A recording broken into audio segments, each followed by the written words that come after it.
हाँ जी सर। कैसे हैं आप सभी? कैसी चल रही है मेहनत? क्या पढ़ रहे थे अपन?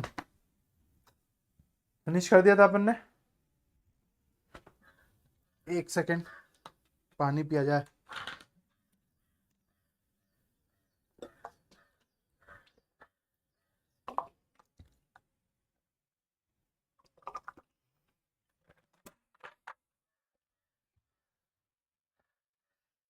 हाँ जी।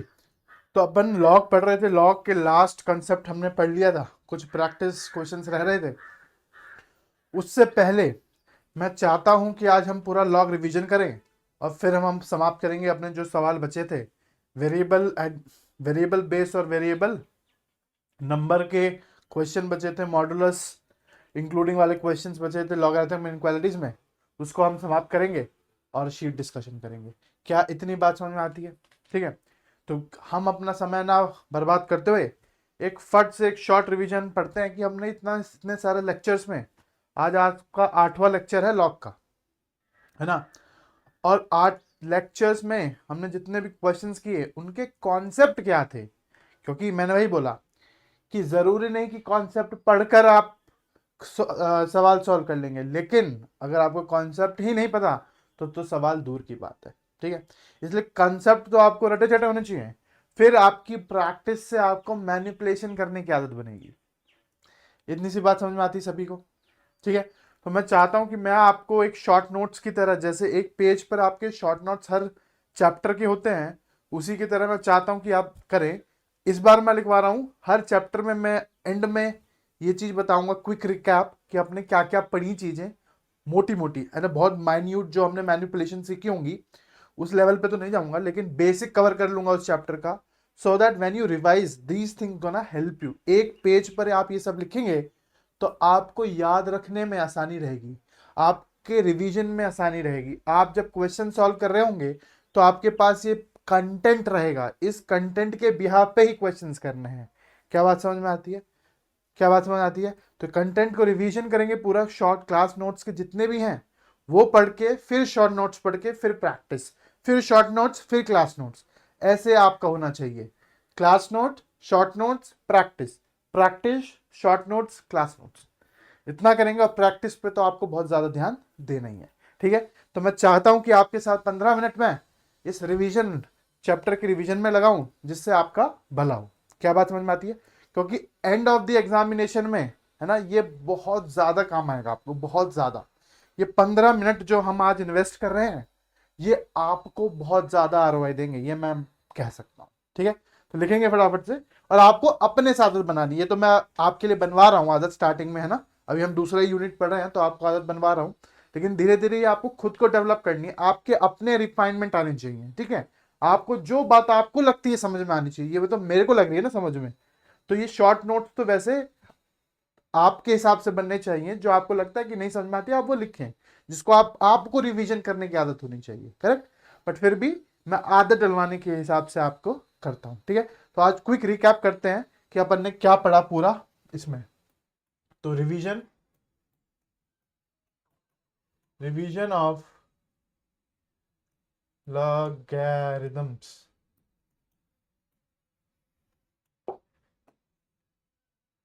Revision of logarithms. है स्पेलिंग गलत है? अरे ठीक है भाई, मैथमेटिक्स में अंग्रेजी का कोई काम नहीं है। चलिए, तो अपन शुरू करते हैं। सबसे पहली बचपन में हमने बात पढ़ी थी कि कभी भी whenever we see exponent form, we should think about what? We should think about log। कभी भी एक्सपोनेंट देखेंगे तो एक मन में आशंका जगनी चाहिए, जब भी एक्सपोनेंट फॉर्म देखेंगे एक मन में आशंका आनी चाहिए, क्या यह सवाल लॉग लेके तो नहीं हो रहा होगा। यह हमने शुरुआत की थी, याद है कि नहीं? फिर हमने पढ़ा था कि डेफिनेशन ऑफ लॉग होता क्या है लॉग। तो हमने पढ़ा था लॉग कुछ नहीं होता, log n to the base a का मतलब है कि a की पावर क्या रेस की जाए कि वो n आ जाए। मतलब कि अगर मैं a की पावर x रेस करूं तो मुझे n मिलेगा। क्या इतनी ही सी बात थी? नहीं, बहुत ज्यादा इंपॉर्टेंट थी कि वो n पॉजिटिव होना चाहिए, a ग्रेटर देन 0 होना चाहिए और a 1 नहीं होना चाहिए। बहुत ज्यादा महत्वपूर्ण। और हमेशा लॉग के सवाल शुरू करने से पहले आपको ये वाली बातें लिख लेनी चाहिए, मैं आपको बता रहा हूं, क्योंकि अधिकतर बच्चा ये बात भूल जाता है और यही ब्रह्मास्त्र है लॉग का। यही आप अटकोगे। आप कोई से भी इक्वेशन सॉल्व करके एक्स की वैल्यू देने लग जाओगे, लेकिन सिर्फ वही वैल्यूज दोगे जो ये सेटिस्फाई कर रही होंगी। ये हमने लॉग की इक्वेशन में भी देखा था और लॉग जब इनइक्वालिटी सॉल्व कर रहे थे तब भी हमने देखा था कि हम पे बहुत सारी एक्स की वैल्यूज आएंगी। क्या वो सब आंसर होंगी? नहीं, वो आंसर होंगी जो लॉग को डिफाइन करती होंगी, और लॉग को डिफाइन करने के लिए ये कंडीशन। तो ये तो सबसे पहले लिख देनी चाहिए, कभी भी कोई भी लॉग का सवाल आए तो आपको ये इनइक्वालिटीज, ये कंडीशन सबसे पहले लिख देनी चाहिए। क्या बात समझ में आती है? हाँ जी। फिर आगे हम पढ़े थे, जहां तक मुझे याद आ रहा है, फिर हम पढ़े थे डेफिनेशन ऑफ लॉग पढ़ लिए थे। फिर अपन एक और बात किए थे कि taking log both the side, taking log both the side, है ना? ये आपकी याद है लग्जरी, आप पे लग्जरी होती है। अगर कुछ नंबर लिखा है, कुछ कुछ खतरनाक लिखा है, खतरनाक 1 इक्वल टू खतरनाक 2, तो आप इसके लॉग ले सकते हो और आप पे लग्जरी है वो बेस डिसाइड करने की। लेट्स से आपने लिया खतरनाक 1, तो ये तो जाके 1 हो गया। तो अब पहले आपके पास दो खतरनाक चीजें थी, अब आपके पास सिर्फ एक खतरनाक चीज से डील करना है। क्या ऐसे सवाल भी हमने बहुत सारे किए थे? क्या कंसेप्ट है? कंसेप्ट कहता है कि आपका मन है कि आप लॉग दोनों साइड ले सकते हो सेम बेस पे। जैसे याद है स्क्वायर ले सकते थे, है ना? अगर k इक्वल टू एल दिया है तो आप log k equal to log n लिख सकते हो। क्या कंडीशन रहेगी? कंडीशन रहेगी कि आपका बेस सेम रहना चाहिए। उल्टा भी सच है कि अगर ये लिखा हुआ है तो आप ये भी लिख सकते हो। उल्टा भी सही है, अगर ये लिखा है तो आप ये भी लिख सकते हो। क्या इतनी सी बात समझ में आती है? याद आ रहा है कि नहीं आ रहा पुरानी बातें? फिर एक बात पढ़ी थी हमने, साइन ऑफ लॉग।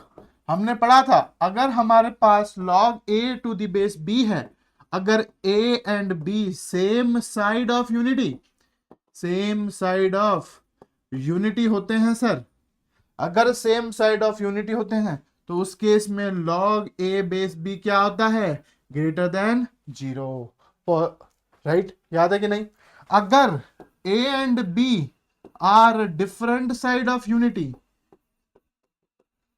यूनिटी, उस केस में क्या होता है? वो वैल्यू नेगेटिव होती है। याद है कि नहीं? अरे एग्जांपल जैसे log 2 बेस 2 क्या 1 होता है, लेकिन log 2 बेस 1/2 क्या होता है?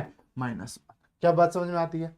ये बात किए थे, याद है कि नहीं याद है? याद है ये a 1 क्यों नहीं होता? ये याद है ना? हमने बताया था कि log 1 and 1 तो कितने सारी वैल्यूज आएंगी, लेकिन log एक अपने में यूनिक एलिमेंट होता है। लेकिन अगर आप इसका आंसर लिखोगे फॉर एग्जांपल log 1 बेस 1, तो इसका 1 की पावर 1 भी आंसर सही है, 1 की पावर 2 भी होता है, 1 की पावर 3 भी 1 होगा, ये भी 1 होगा, ये भी 1 होगा, तो इसका आंसर 1 2 3 4 5 आएगा। लेकिन होता क्या है? log होता है एक unique unique unique value, log should give a unique value, है ना? तो इसलिए पर यहां ये एक्सप्लॉइट कर जाता है। और भी कारण पड़े थे, पर ये एक मेन कारण होता है जिसकी वजह से सब मान नहीं लेते। और ये सेम साइड ऑफ यूनिटी का कंसेप्ट में भी हमने सीखा था। क्या ये छोटी छोटी बात याद आ रही है कि नहीं आ रही है? ठीक है। फिर हम बात किए थे एंटी लोगों की, कि एंटी लोग कैसी होती हैं। एंटी लोग जो होती है हमारी, वो कहती हैं एक्स टू द बेस ए, मतलब कि ए की पावर एक्स रेस करने पे क्या आएगा वो आंसर होता है। क्या ये बात किए थे हम? ये बात किए थे, ये छोटी मोटी बात किए थे। कुछ याद आ रहा है कि नहीं आ रहा? ये हम लगभग लगभग पढ़े थे, बेसिक बेसिक कंसेप्ट अपने उसमें क्लासेस में। फिर हमने आगे बात की थी शायद प्रॉपर्टीज की, तो चलिए प्रॉपर्टीज को लिखवाते हैं आगे। मैं कलर चेंज करता हूं, प्रॉपर्टीज, प्रो एक सेकंड इसको ऐड कर लेता हूं। प्रॉपर्टीज, प्रॉपर्टीज ऑफ लॉग पढ़े थे फिर, है ना? सबसे पहले कौन सी प्रॉपर्टी पढ़ी थी हमने? सबसे पहले कौन सी प्रॉपर्टी पढ़ी थी? सबसे पहले हमने पढ़ा था कि सर सबसे पहले कौन सी प्रॉपर्टी पढ़ी थी, याद करो, log m to the base a plus log n to the base a is equal to log m into n to the base a। इसी में हमने एक और बात पढ़ी थी कि ऐसे भी कितने ही लॉग आ जाए, m1 log m2 plus log m3, है ना, कितने भी आ जाए उसका क्या हो जाएगा, सब के सब एडिशन हो जाते, ओ मल्टीप्लीकेशन में हो जाते हैं अगर mn तक जा रही है कहानी। कंडीशन क्या है, कंडीशन क्या है कि बेस होना चाहिए सेम, बेस होना चाहिए सेम, वो कंडीशन है, हाँ कि ना। अच्छा, हमेशा रखना, मैंने आपको बताया था कि जुड़कर mn बनते हैं, पर mn से भी तोड़कर m प्लस n बनते हैं। हम दोनों तरफ से आइडेंटिटी देखते हैं, ये नहीं देखते कि log m plus log n equals to log mn होता है, नहीं। ये भी सच है कि अगर आपको कल को जुड़ा हुआ लिखा है, log m into n power base a लिखा हुआ है, तो आप उसको भी तोड़ सकते हो, यहां से भी इस प्रॉपर्टी को पढ़ सकते हो। तो बेस्ड ऑन योर क्वेश्चन कि आपको जुड़ा हुआ दिया है, क्या तोड़ने की जरूरत है तो तोड़ो, अगर तोड़ा हुआ है तो जोड़ने की जरूरत है तो जोड़ो। ये दोनों तरफ से आइडेंटिटी देखनी आनी चाहिए, ठीक है। दूसरी आइडेंटिटी पढ़े होंगे हम, log m base a minus log n base a is equals to log m by n base a, है ना। फिर मैंने बताया था ऐसा जरूरी नहीं है, आपका नेगेटिव साइन मतलब डिवीजन, याद है कि नहीं, m1 log m2 log m3, इसका मतलब क्या है कि log जितना भी आप डिवीजन में जो जाएगा जिसके साथ नेगेटिव साइन है, दैट इज m2 m3, ऐसे अगर और भी हैं तो और भी आ जाएंगे। क्या ये बात याद आ रही है। फिर अपन पढ़े थे एक बढ़िया सी प्रॉपर्टी जिसमें कहती है अगर आपके पास log m to the power a है तो उस केस में ये ऊपर वाली पार्टी आगे आ जाती है, फेंक के मारता है आगे, याद है कि नहीं। इसको मैंने बताया था कि एक बंदा तसला लेके चल रहा है तो वो अपना तसला आगे फेंक के मारता है, तो ये अगर कोई ऊपर लेके चल रहा है अपना बोझ, वो आगे मारता है, राइट है कि नहीं, n log m। फिर अपन पढ़े थे बेस चेंजिंग थ्योरम, याद करो बेस चेंजिंग थ्योरम क्या कहती है, a और b, अगर मैं इसमें भाला मार दूं तो मुझे बताओ क्या ये log a और log b होता है। जब भी ऐसी चीजें होती है इसमें बेस्ट पार्ट क्या होता है कि आप पे लग्जरी होती है किस चीज की, बेस चुनने की, बेस चुनने की लग्जरी आ जाती है आप पे। आपको अपने हिसाब से बेस लेने की आदत होनी चाहिए, मतलब कि मैनिपुलेशन, मतलब कि क्वेश्चन की डिमांड, समझ में आ रहा है कि नहीं, है ना।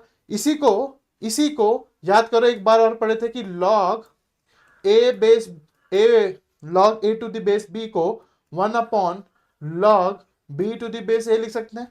रेसिप्रोकल में क्या ऊपर नीचे हो जाते हैं, क्यों, अगर a बेस ले लो दोनों तरफ तो ये बन जाएगा, याद है सारे आइडेंटिटी प्रूफ करके आए थे, हाँ जी। इसी में और बात किए थे अपन, है ना, ये पांचवी बात। छठी बात, इसमें एक बात किए थे काटा पीटी की बात, याद करो कि अगर मैं लिखूं log a base b into log a base c into log c base d, है ना, तो क्या आप इसको इसको छम्मा छम्मा लिख सकते हो, बचा क्या, एक ये log बचा और एक d बचा, तो इसका आंसर क्या आएगा, log d बेस b। आप ऐसे नहीं, आप ऐसे ऐसे भी काट सकते हो, कैसे, log a base b into log b base c into log c base d, तो आप b से b छम्मा छम्मा, c से c छम्मा छम्मा, बचा क्या, ये log बचा और ये d बचा, तो that is log a base d आएगा। आप दोनों तरफ से भी काट सकते हो, मतलब कि log a base b into log b base a, जब इसको करोगे तो यहां से यहां ये छम्मा, यहां से यहां छम्मा, आंसर क्या आया 1। ये किसके बेसिस पे थे, ये सभी बेस चेंजिंग थ्योरम पे थे। फिर हमने एक और बात पढ़ी थी अगर आपको याद हो कि अगर आपके पास नीचे पावर में हो तो नीचे वाली पार्टी रेसिप्रोकल में आती है, दैट इज ये 1 अपॉन के लॉग m बेस a होगा। इसी को दुनिया वाले कहते हैं अगर ये यहां है तो ये यहां जा सकती है, याद करो, मैं वही बोल रहा हूं कि हमेशा आप ऐसे रीड नहीं करें, इसको ऐसे भी रीड करें, तो अगर ये कुछ कोफिशिएंट लिखा है उसमें वो ऊपर भी तो जा सकता है, तो कल को यही चीज बन जाती है log m 1 पावर के a। फिर हमने पढ़े थे अगर दोनों तरफ हो, दोनों तरफ m n हो, ए के हो तो ये वाला तो ऊपर आता है, ये आता है नीचे, ये बन जाता है n अपॉन के लॉग m बेस a।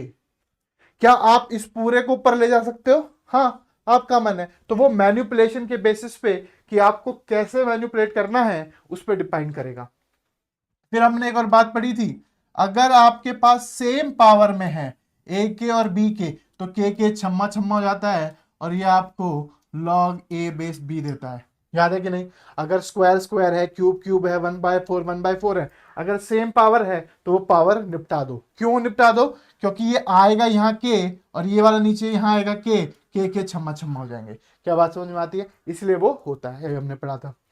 फिर हमने एक एक्सपोनेंशियल फॉर्म में पढ़ी थी, अगर मैं इसको थोड़ा सा श्रिंक करके, इसको थोड़ा सा, है ना, थोड़ा सा, ज्यादा नहीं, है ना, अपन ने बात एक और की थी कि अगर a power log b base a है तो ये a और a छम्मा छम्मा हो जाता है, आंसर आता है b। इसी का एक और फॉर्म पढ़े थे, याद करो तो याद होगा, a power log b base c में a और b रिप्लेस हो जाते हैं तो ये b log a base c होता है।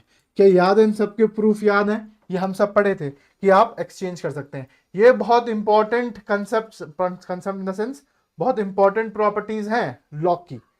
क्या ये सब याद है सभी को? ये आपको रटी चटी होनी चाहिए। These are the heart of the log, heart of the log.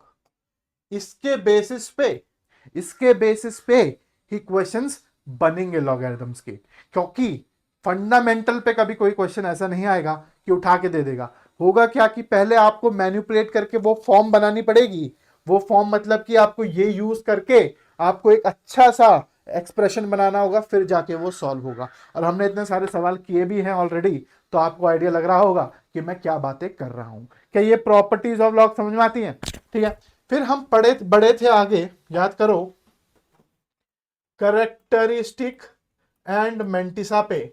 तो सबसे पहली बात जो मैंने करेक्टरिस्टिक और मेंटिसा में बताई होगी आपको, वो बताई होगी कि कैसे अगर मेरे को कोई एक्सप्रेशन दिया है, लेट्स से बी, और मुझे उस एक्सप्रेशन को, लेट्स से मुझे एक एक्सप्रेशन दिया है और उस एक्सप्रेशन को इस एक्सप्रेशन और इस एक्सप्रेशन में कन्वर्ट करना है और इसके फॉर्म में लिखना है। याद करो, log 50 को अगर मुझे log 6 और 5 से बनाना है सिर्फ और सिर्फ, तब मेरे को क्या कंसेप्ट याद आता है कि मुझे सिर्फ x, y और b को इन तीनों की मदद से मैनिपुलेट करना पड़ेगा। याद है कि नहीं? अगर मैं कहूं कि मुझे बताओ कि log 50 बेस 6 को आपको log 3 base 6 and log 5 base 6 के फॉर्म में लिखना है, कन्वर्ट इसको इसके फॉर्म में ही कन्वर्ट करना है कि आपके एक्सप्रेशन में सिर्फ log 3 और log 5 होना चाहिए, तो आपको 3, 5 और बेस,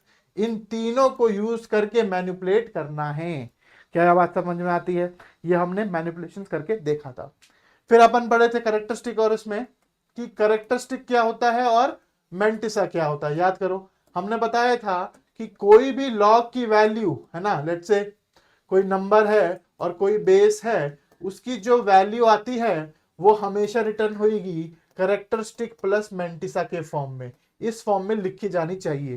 किसी भी लॉग की वैल्यू करेक्टरिस्टिक मेंटिसा के फॉर्म में होनी चाहिए, जहां करेक्टरिस्टिक होता है इंटीग्रल पार्ट और मेंटिसा होता है फ्रैक्शनल पार्ट। लेकिन इसमें कैच था कि इंटीग्रल तो पॉजिटिव नेगेटिव दोनों हो सकते हैं, लेकिन फ्रैक्शनल हमेशा पॉजिटिव हो सकता है। तो याद करो, अगर कोई लॉग की वैल्यू 7.2 है तो इसका करेक्टरिस्टिक हो जाता था 7 और मेंटिसा हो जाता था 0.2।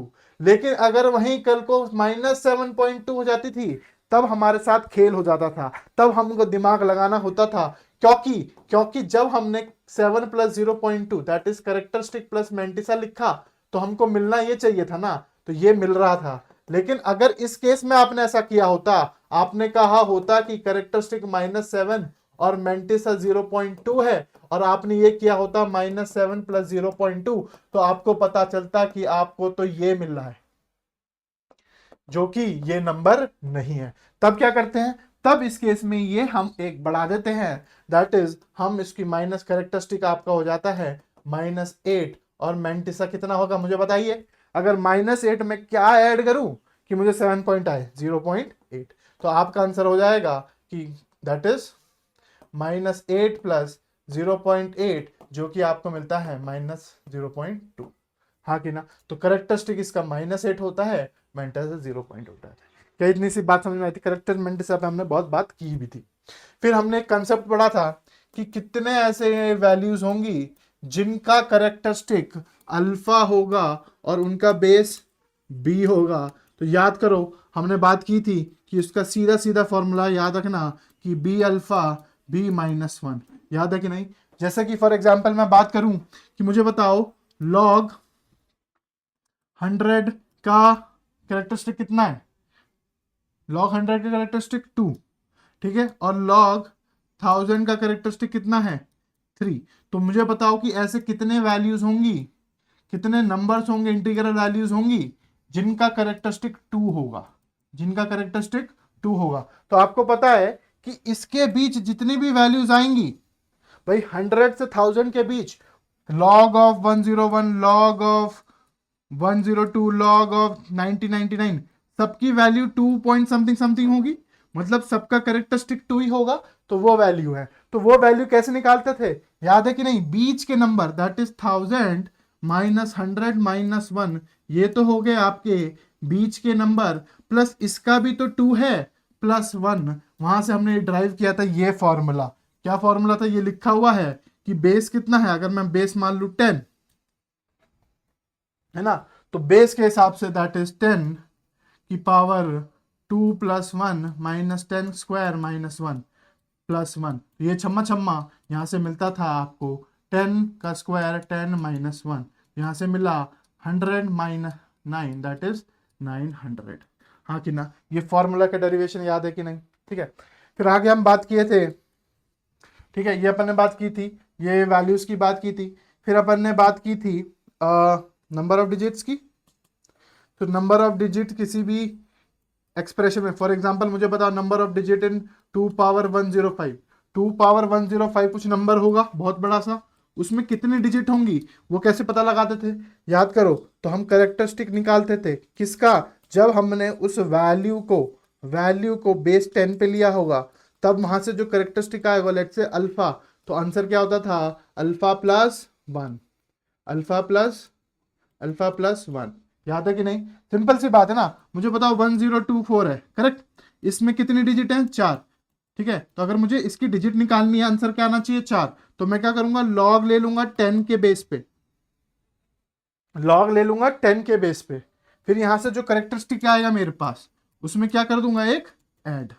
तो आप सोचो कि 10,000 3 पॉइंट समथिंग समथिंग आनी चाहिए वैल्यू, +3 का +1 एक कर दोगे तो 4 आएगा। क्या ये याद है, क्या ये याद है। करेक्टरिस्टिक में एक ऐड करना होता है। फिर हम बात किए थे number of zeros between decimal and significant zero. अरे भाई ये सब पढ़ के आ चुके हैं, क्या आपको कुछ याद आ रहा है। ऐसा तो नहीं लग रहा कि पहली बार मैं आपको पढ़ा रहा हूं। ये सिर्फ आपकी तरफ से ज्यादा रिस्पॉन्स आना चाहिए rather than me speaking about this. अरे ये सब पढ़ के आए हैं कि नहीं आए सब। तो बता फटाफट से कि number of zeros between decimal and significant zero क्या होता था। तो अपन उसमें से करेक्टरिस्टिक निकालते थे। अगर करेक्टरिस्टिक की वैल्यू निकालते थे, ये मॉड अल्फा क्यों लिखा, क्योंकि आपकी करेक्टरिस्टिक -3 माइनस में आएगी, तो सिर्फ वैल्यू उठानी है, सिर्फ वैल्यू उठानी है और उसमें से एक माइनस कर देना है, उतने ही नंबर ऑफ सिग्निफिकेंट जीरोस होंगे। हाँ कि ना। फिर हम एक बात पढ़े थे छोटी सी और, कि sequence mantissa of the numbers written in same sequence, that is same order, irrespective of decimal point, remains same। हमने बात की थी कि जो मेंटिसा होगा वो इस नंबर का लेट्स से 2 3 7 8, और जो इस नंबर का होगा 0.00237 8, या इसका होगा 23.78 या 0.002378, इन सब का मेंटिसा क्या रहेगा, सेम रहेगा। लेट्स से अगर कोई m है तो इसका भी m रहेगा, इसका भी m रहेगा, इसका भी m रहेगा, इसका भी m रहेगा। ये क्यों रहता है याद करो, क्योंकि आपकी 2378 सीक्वेंस में सेम होने चाहिए। याद है कि नहीं, डेराइव भी किए थे अपन, ठीक है। इन सबका मेंटिसा सेम रहता है। फिर हम बात किए थे आगे कि how to find the values of the log, है ना। तो क्या करते थे सबसे पहले, तो लॉग में सबसे पहले नंबर ऑफ स्टेप 1 याद करो, स्टेप 1 में नंबर ऑफ डिजिट फाइंड करते थे। नंबर ऑफ डिजिट से क्या आपको करेक्टरिस्टिक पता चलता था, फिर करेक्टरिस्टिक पता चल जाता था आपको। फिर क्या करते थे कि ABCD वाला रूल लगाते थे। AB क्या होता था, रो नंबर, C क्या होता था, कॉलम नंबर, इसको प्लस करते थे उसके मीन डिफरेंस से। क्या ये बात याद है, क्या ये बात याद है।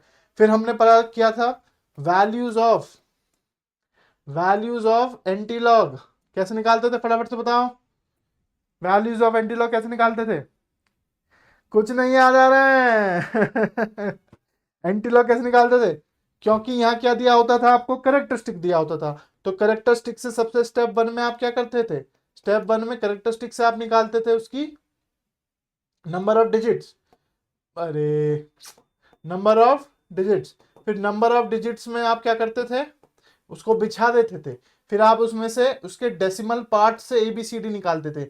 याद है, यहाँ डेसिमल पार्ट से ABCD निकलता था कि AB तो row number, C column number, and इसको अगर D है तो मेन डिफरेंस। हाँ, अगर इसके आगे भी नंबर है तो we don't use to consider, not applicable, it's only applicable for 4 digits, ठीक है। Same for the log. ये सब हम करेक्टरिस्टिक और मेंटिसा में पढ़कर आए हैं। क्या किसी को दिक्कत, देखो यही एक डिफरेंस होता है कि मैं PPT लाकर फटफट से बताता चला जाऊं, है ना, और बोलूं बेटा ये याद आ रहा है कि नहीं आ रहा। एक होता है कि आपके साथ में लिखता चलूं साथ में साथ, मेरी मेहनत तो है इसमें, लेकिन इससे आपको डायरेक्ट फायदा है कि आपको वो चीजें याद आ रही हैं। जब मैं लिख रहा हूं तो आपको वो चीजें याद आ रही है ना, वरना PPT चलाने से तो ऐसा लगता है ना मूवी देख रहे हो बैठ के, है ना। तो ये थोड़ा सा डिफरेंस है, ठीक है। आपको ये समझना चाहिए कि एक मास्टर अपने क्लास का 15 मिनट अगर वेस्ट कर रहा है तो हमको तो मेहनत करनी ही चाहिए ना। मैं एग्जाम नहीं दूंगा ना, तो ये मैं रिवाइज करके मेरा कुछ भला नहीं होने वाला, मेरे जीवन में कुछ फर्क नहीं पड़ने वाला।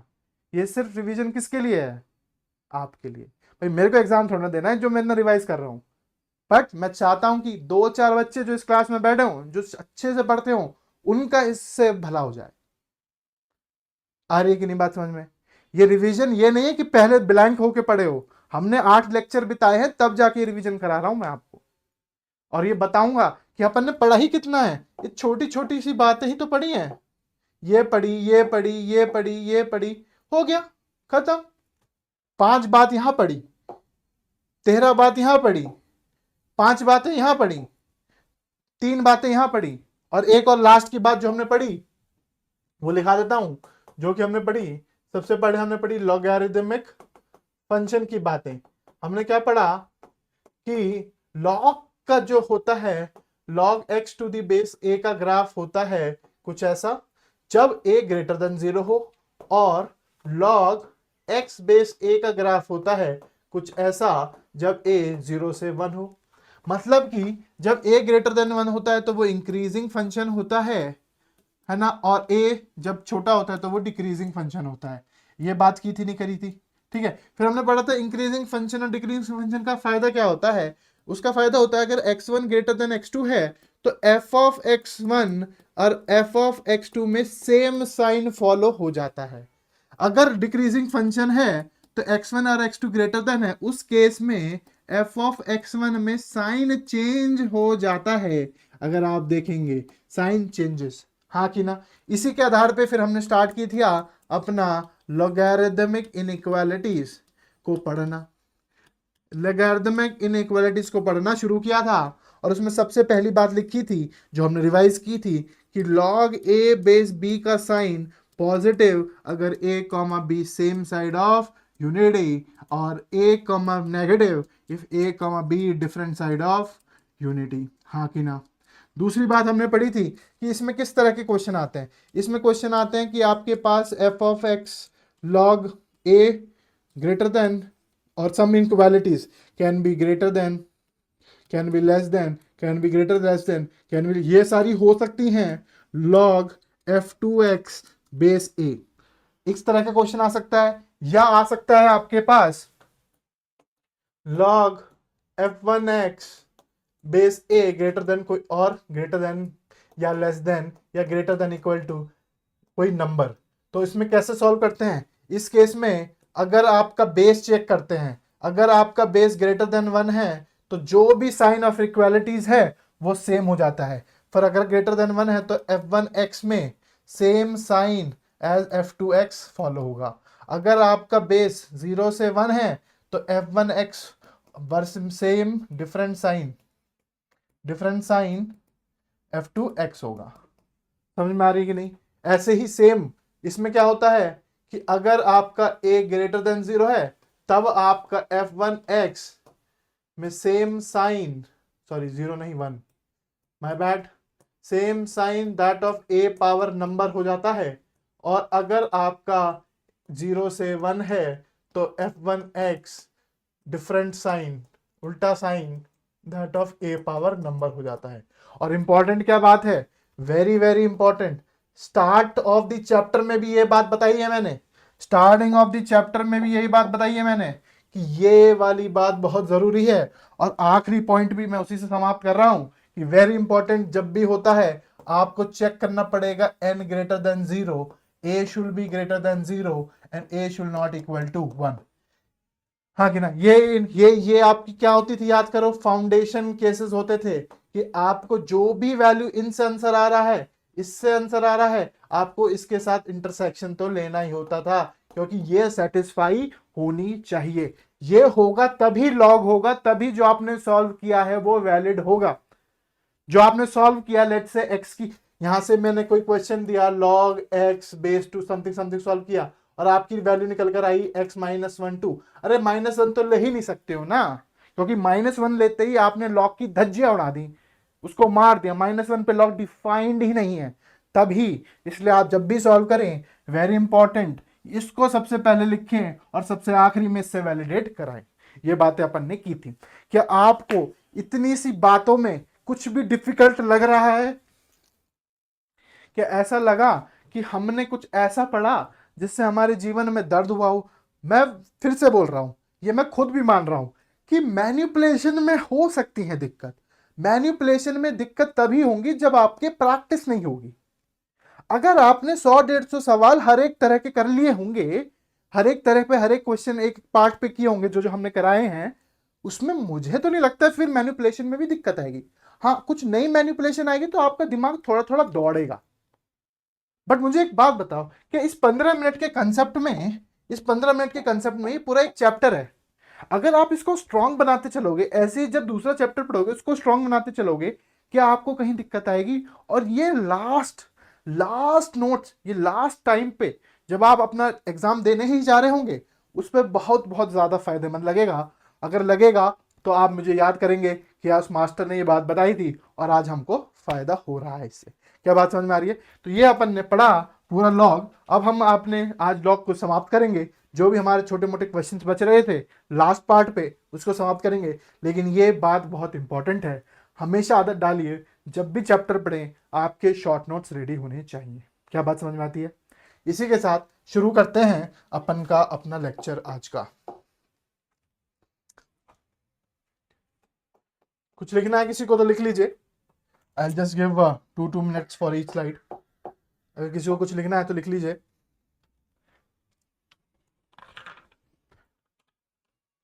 क्या सब पढ़कर आए इनइक्वालिटीज? मैंने बोला था इनइक्वालिटीज सब पढ़कर आएंगे आज। मॉडुलस इनइक्वालिटीज, इर्रेशनल इक्वालिटीज, अगर आज पढ़ के आए हो तो मैं बता दे रहा हूं कि कोई भी क्वेश्चन ऐसा नहीं होगा जो आपको नहीं आता होगा, क्योंकि बेसिकली हमने सब कॉन्सेप्ट कल तो कवर कर ही लिए थे, आज रिवीजन भी कर लिया है और क्वेश्चन कर लेंगे। तो सोचो अगर आपने मेहनत की होगी तो कितना बढ़िया हो जाएगा sir. That's what I am saying. तो उस बच्चे को तो मजा ही आ रहा होगा जो पढ़ रहा होगा। उस बच्चे को लग रहा होगा क्या ये मास्टर भौके जा रहा है, बार बार बार बार एक ही बात को सुनाया जा रहा है, उसको लग रहा होगा। लेकिन जो बच्चा पढ़कर आया है, जो बच्चे ने मेहनत की है, उसको सच में मजा आ रहा होगा।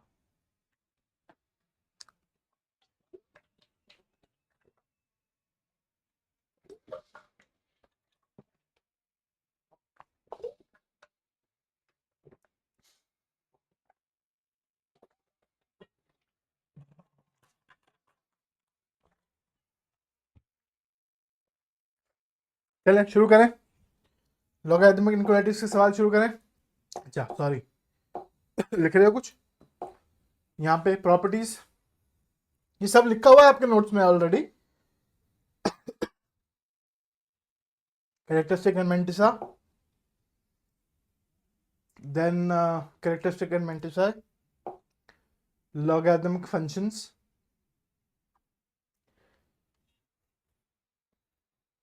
और अब जो बात करेंगे इस पे लिखना है तो कुछ लिखो, तो मैं क्वेश्चन देखता हूँ।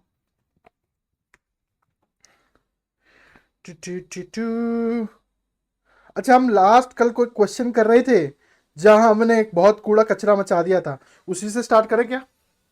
मैंने बोला था अब मैं आके कराऊंगा दोबारा, उसी से स्टार्ट करते हैं। ठीक है, वो क्वेश्चन है, उसी क्वेश्चन से स्टार्ट करते हैं अपन, है ना। log 2 base log 3 to the log 4 x plus 3 greater than 2, है ना। ये हमने कल लास्ट क्वेश्चन ये किया था, है ना। मैंने क्या बोला था, शॉर्ट ट्रिक बताई थी, जब भी इस तरह के क्वेश्चन आए तो आप क्या करो क्या करे करो, जो सबसे लास्ट में है उसकी वैलिडिटी चेक किया करो, है ना। जो सबसे लास्ट में है, क्योंकि ये लॉग लॉग लॉग करके है, सबसे पहले क्या चेक करने को बोला था कि बेस चेक करो, क्या बेस हमेशा ग्रेटर देन 1 होना चाहिए उस केस में। क्या यहाँ पे बेस 2 भी ग्रेटर देन 1 है, 3 भी ग्रेटर देन 4 भी है, और ग्रेटर देन की इनइक्वालिटीज है, और यहाँ पे भी बेस्ड है। दूसरी बात फिर क्या करते थे कि जो भी है उसको चेक करो, क्या x प्लस 3 को ग्रेटर देन 1 होना है, तो x ग्रेटर देन कितना हो जाएगा -2। भाई ये greater than, sorry my bad, greater than 0 होना चाहिए, तो x ग्रेटर देन -3 हो जाएगा। ये हमारी होगी foundation condition, n has to be greater than 0। फिर क्या करते थे, इसको सॉल्व करने के लिए इसको यहां चढ़ाओ, तो सबसे पहले आपने अगर सॉल्व किया तो 2 की पावर स्क्वायर, तो ये हो जाएगा log 3 log 4 x plus 3 greater than 2 का स्क्वायर, दैट इज 2 का स्क्वायर, ऐसे लिख देता हूं मैं अभी, है ना। फिर इसको यहां पहुंचाओ तो ये हो जाएगा log 4 x प्लस 3, ये 4 लिखा है तो 3 की पावर 4 चढ़ेगी, ठीक है कि नहीं। फिर आपका लिखा है log, ये लिखा हुआ है तो ये तो अब आ ही जाएगा, ये आ जाएगा नीचे, तो ये हो जाएगा x प्लस 3 ग्रेटर देन 4 की पावर 81, और यहां से आ जाएगा x has to be greater than 4 की पावर 81 माइनस 3। और हमारा आंसर क्या होना, ये आंसर और ये आंसर का क्या होना चाहिए, intersection, intersection, intersection, that is x greater than -3 और x ग्रेटर देन दिस, तो आंसर आएगा x belongs to 4 power 81 minus 3 comma infinity, हाँ कि ना। इन दोनों से, ये कह रहा है -3 से बड़ा और ये कह रहा है कुछ बड़े नंबर से बड़ा, तो ये आंसर ही तो कॉमन होगा, ठीक है नहीं। ये बात थी शॉर्ट ट्रिक से। कई बच्चे कह रहे हो सर शॉर्ट ट्रिक क्या, ये तो नॉर्मल वे है। ये नॉर्मल वे नहीं है। क्यों नहीं है, क्योंकि मेरी बात समझो बच्चों, ये नॉर्मल वे क्यों नहीं है,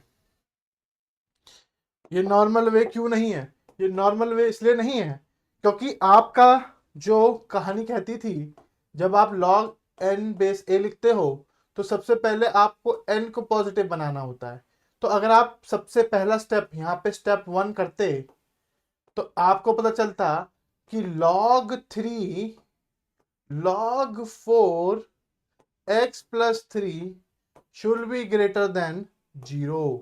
ये पहली कंडीशन आती, this is let's say condition 1, है ना भाई। ये वाला पार्ट, ये तो n है, यही तो n है, तो वो क्या होता, ग्रेटर देन 0 होना चाहिए था। अब आपने देखा ये तो खुद में एक क्वेश्चन बन गया, ठीक है। कंडीशन 1 एक खुद में एक क्वेश्चन है, तो इसको सॉल्व करने के लिए आपने सोचा अगर मुझे इसको सॉल्व करना है तो पहले इसको पॉजिटिव होना पड़ेगा। तो इसको जब सॉल्व करने की कोशिश की तो आप पे एक और कंडीशन आई, क्या कि log 4 x plus 3 should be greater than 0। ये वाला पार्ट बेस जो है वो ग्रेटर देन 0 होना चाहिए। ये हो गई कंडीशन 2, हाँ कि ना। आपने देखा कि ये भी एक क्वेश्चन बन गया। जब ये क्वेश्चन बन गया तो इसको सॉल्व करने के लिए आपके पास आया कि x plus 3 has to be greater than 0। ये होगी कंडीशन 3, हाँ कि ना।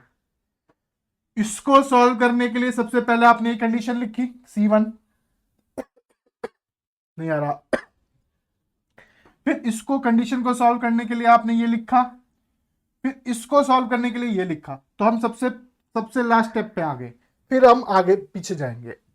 C1 C2 C3 समझ में आया। C3 से समझ में आया कि x has to be greater than -3, ये C3 की कंडीशंस थी। अब इसको सॉल्व करो। सॉल्व कैसे करते हैं सर, है ना, ये आ गई कंडीशन 3 का आंसर, ठीक है। अब इसको सॉल्व जब आपने किया, जब आपने इसको सॉल्व किया तो आपके पास क्या बना, बेस ग्रेटर देन 1 है, बेस ग्रेटर देन 1 है तो आपके क्या पास बना x प्लस 3, सेम इनइक्वालिटी का साइन 4 पावर 0।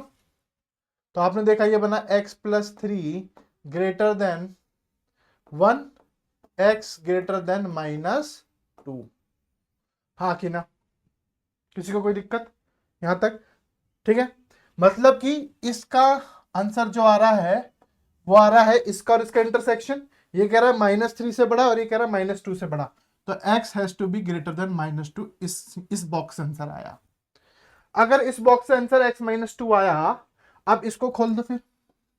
तो जब आपने इसको सॉल्व किया, इसको सॉल्व किया तो आपको आया 3 पावर 0, तो ये आपके पास बचा log 4 x प्लस 3 पावर 0 कितना होता है जल्दी से बताओ, 1। Then x plus 3 greater than 4 power 1, तो x ग्रेटर देन 1। आप कह रहे हो कि x ग्रेटर देन 1 आना चाहिए, कंडीशन कह रही है x ग्रेटर देन -2 होना चाहिए। तो यहां से क्या आंसर आना चाहिए, x should be greater than 1, हाँ कि ना, x should be greater than 1। अब ये कंडीशन बन गई आप, क्योंकि ये C1 थी ना, ये कंडीशन बन गई। आप इसको सॉल्व करो, तो आपने जब इसको सॉल्व किया, ये सॉल्व 1, ये सॉल्व 2 और ये सॉल्व तीसरा लास्ट वाला, जब इसको सॉल्व किया तो आपको पता चला कि 2 की पावर 2 गई, तो आपके पता चला log 3 log 4 x plus 3 greater than 2 power 4, 2 का स्क्वायर 4। देन इसको वापस यहां पहुंचा तो ये बचा log 4 x plus 3 greater than 3 power 4, that is 81। इसको सॉल्व किया तो x plus 3 greater than 4 power 81, तो x greater than 4 power 81 minus 3। ये और कंडीशन ये जो थी, यहां से कंडीशन ये आया ना निकल के, इसका और इसका इंटरसेक्शन, तो आंसर क्या आएगा final, x belongs to 4 power 81 minus 3 to infinity, क्योंकि ये कह रहा है ग्रेटर देन 1 और ये कह रहा है ग्रेटर देन दिस। क्या बात समझ में आई। तो ये तरीका है, ये तरीका है। क्योंकि आप पर क्विकली आप इससे ऐसे लिख सकते हो तुरंत सॉल्व करके, कि इस जो भी लास्ट में लिखा है उसको फटाफट से उसकी कंडीशन लिखो और बीच वालों को तुरंत तुरंत पहुंचाते रहो, करेक्ट। लेकिन ये कभी एप्लीकेबल है जब आपका बेस ग्रेटर देन 1 हो, इक्वालिटीज हो। लेकिन अगर ऐसा कल को आएगा तो आपको ऐसे सॉल्व करना पड़ेगा, कंडीशन फिर कंडीशन फिर कंडीशन, उस कंडीशन का answer solve intersection, solve intersection, solve intersection. क्या बात समझ में आई। कल ये हमने लास्ट सवाल किया था जहां हमने थोड़ी गड़बड़ होच-मोच बना दी थी, लेकिन क्या बात समझ में आई है, ठीक है। चलिए, तो लिख लिया होगा ना, मैंने बोला था घर से करके लाना। चले आगे बढ़े, आगे बढ़ते ही एक दूसरे सवाल भी सवाल लिखें। चलो ये लिखते हैं। क्वेश्चन कह रहा है log base 0.2 x square minus x minus 2 greater then log 0.2 minus x square plus 2x plus 3, minus x square plus 2x plus 3। हाँ जी सर, सबसे पहली बात क्या लिखते हैं अपन, हम लिखते हैं सबसे पहली बात कि वो सॉल्व कब होगा, जब ये पॉजिटिव हो ये पॉजिटिव हो। तो लिख लेते हैं भाई x square minus x minus 2 has to be positive and minus x square plus 2x plus 3 has to be positive. बाद में तो सॉल्व करना तो बाद में देखेंगे, पहले डिफाइन कर लेते हैं कि डिफाइन है कहाँ कहाँ वो। तो जैसे आपने सॉल्व किया, मुझे बताओ x square minus x minus to में क्या आपको x माइनस टू और x प्लस वन की खुशबू आ रही है? नहीं आ रही है। तो मैं दिखाता हूं। ये देखो बच्चों, ये लिखा है x square minus two x plus x minus to greater than zero. किसी को कोई दिक्कत? यहां से जैसे एक्स कॉमन लिया तो ये एक्स माइनस टू बन गया, जैसे ही वन कॉमन लिया ये एक्स माइनस टू बन गया ग्रेटर देन जीरो। क्या यहाँ से एक्स प्लस वन और एक्स माइनस टू आ गया ग्रेटर देन जीरो, और ये आ गया माइनस वन, ये आ गया टू, ये पॉजिटिव ये नेगेटिव, पॉजिटिव मतलब ये ठीक है कि नहीं? अच्छा सर, अब इसको सॉल्व करते हैं। ये लिखा है minus x square plus two x plus three. तो आपको अगर आप देखो दोनों तरीके से कर सकते हो। अगर मैं इसे नेगेटिव साइन से मल्टीप्लाई करूं मेरे मेरे मन में, तो ये हो जाता है x square minus two x minus three less than zero. Negative sign का इक्वालिटी चेंज हो जाती है। मैंने ऐसा क्यों किया? मैंने इसलिए ऐसा किया कि कल को मैं इसको लिख सकता हूं x square minus three x plus x minus three less than zero. यहां से एक्स कॉमन लिया, एक्स माइनस थ्री लिया, प्लस वन लिया, एक्स माइनस थ्री लिया लेस देन जीरो। यहां से एक्स प्लस वन लिया, एक्स माइनस थ्री कॉमन लिया लेस देन जीरो। इसको बिछाया नंबर लाइन पे, minus one three, positive negative positive. क्यों मैंने किया याद है? इनइक्वालिटीज की बातें याद आ रही हैं, क्योंकि आपको जब इनइक्वालिटी सॉल्व करते हो तो कोफिशिएंट ऑफ एक्स आपका पॉजिटिव रहना चाहिए। जो कि मैं यहां लाता तो वो कंजर्व हो ही जाता फिर भी। ठीक है, आपको लेस देन जीरो चाहिए, मतलब आपको इसके बीच का चाहिए। तो आपको एक कंडीशन लिखनी है, पर दो कंडीशन है। तो क्या करना है भाई? ये कह रहा है मुझे ये चाहिए, ये कह रहा है मुझे ये पार्ट चाहिए, ये वाला पार्ट चाहिए, ये कह रहा है मुझे ये वाला पार्ट चाहिए। दोनों को खुशी कब मिलेगी? जब दोनों का कॉमन पार्ट होगा, मतलब कि इंटरसेक्शन पार्ट होगा। तो मुझे बताओ इंटरसेक्शन, ये कह रहा है माइनस वन से और टू से बड़ा, और ये कह रहा है माइनस वन से थ्री के बीच। तो आपका कौन सा पार्ट कॉमन आया? क्या सिर्फ ये पार्ट ही तो कॉमन आया टू से थ्री के बीच? तो x should be belonging to two comma three. ये आपकी कंडीशन आई, ये कंडीशन सॉल्व नहीं किया अभी हमने, ये तो कंडीशन सॉल्व की है। सोच रहे हो कि नहीं? बात सही है कि नहीं? भैया कह रहा माइनस वन से बड़ा और टू से बड़ा, ये कह रहा माइनस वन के थ्री के बीच। तो दोनों की सेम कहानी कहां बैठी? टू और थ्री के बीच। ठीक है, अब आते हैं सॉल्विंग पार्ट पे। अब आएंगे सॉल्विंग पार्ट पे। सॉल्विंग पार्ट पे तो अब आएंगे अपन सर, अब सॉल्विंग पार्ट पे तो अब आएंगे। बेस चेक किया अपन ने, बेस है लेस देन वन, इसका मतलब जो साइन ऑफ इनइक्वालिटीज है वो चेंज हो जाएगी। X square minus x minus two, वहां ग्रेटर देन था तो यहाँ क्या हो जाएगा? Less than. Sign of inequality changes, plus two x plus three. इसको यहाँ पहुंचाया तो ये बन गया two x square, minus x को यहाँ पहुंचाया तो ये बन गया थ्री एक्स, माइनस टू को यहाँ पहुंचाया तो ये बन गया minus five less than zero. मुझे इसका कोई रूट बता पाएगा फटाफट से?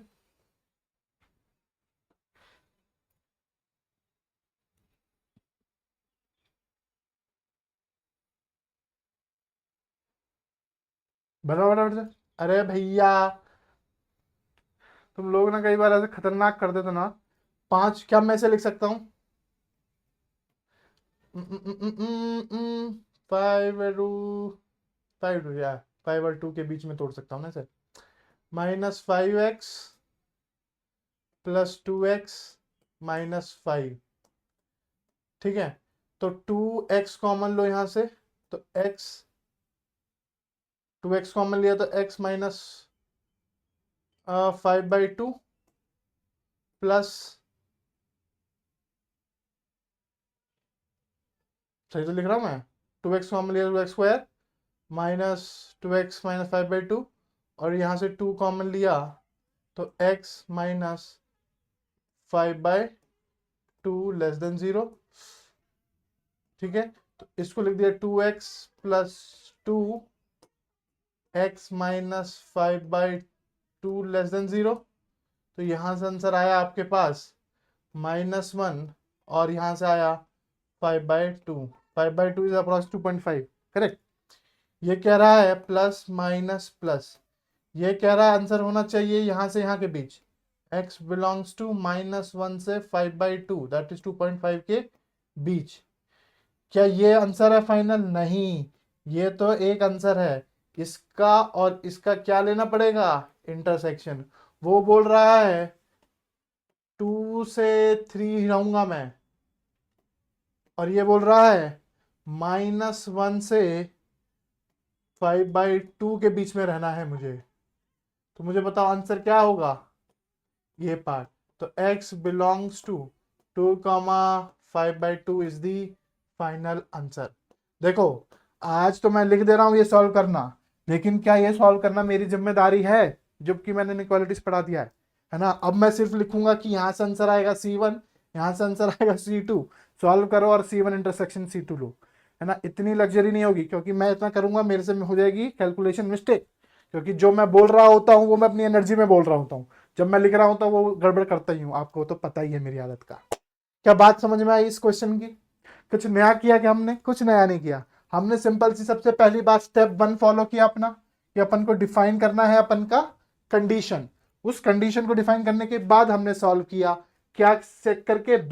बेस लेस देन 1 है तो साइन ऑफ इनइक्वालिटी चेंजेस, और इसको सॉल्व किया तो ये तो इनइक्वालिटी का कहानी है, लेकिन लास्ट में इसका और इसका इंटरसेक्शन लेना ही इंपॉर्टेंट था। क्या बात समझ में आई? अगर इसमें आपको बात समझ में आई तो मैं एक आगे बढ़ता हूं, एक लेवल आगे बढ़ता हूं और वेरिएबल बेस देकर देखता हूं, देखते हैं कितने लोग उसको समझ पाते हैं, कर पाते हैं और अपने व्यक्तित्व में डाल पाते हैं। लिखिए फटाफट से।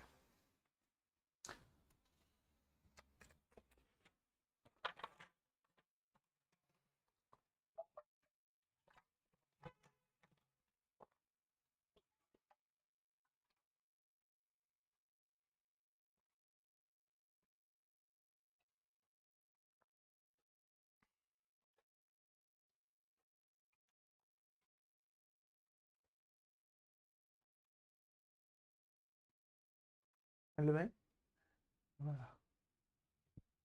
हेलो, क्या ये समझ में आया? किसी को कोई दिक्कत परेशानी?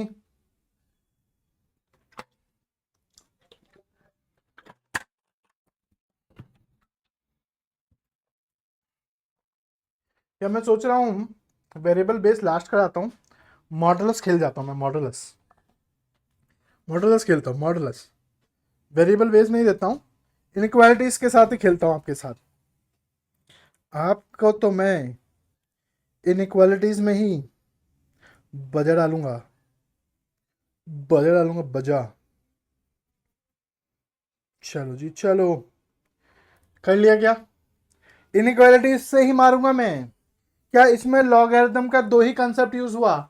एक तो कंडीशन ये लिखने का और ये कंडीशन 2, यहां से यहां तक आपका इनइक्वालिटीज, यहां से यहां तक आपका इनइक्वालिटी, सिर्फ ये लिखना इज लॉग, सिर्फ ये लिखना इज लॉग, ये लिखना इज सिर्फ log, otherwise all is inequalities. वही मैं देखना चाहता हूं कितने लोग रिवीजन करके आए हैं। तो अब मैं मॉडुलस इनइक्वालिटीज का सवाल देता हूं, जिससे मुझे पता चलेगा कि कितने लोग पढ़कर आए हैं। मुझे बताओ, log base 3 mod 3 minus 4x greater than 2, greater than 2।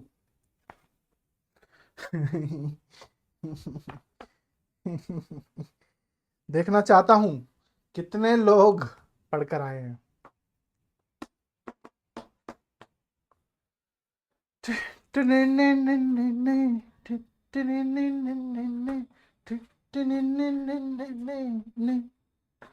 अच्छा, कितने लोगों को समझ में आया कि हुआ क्या?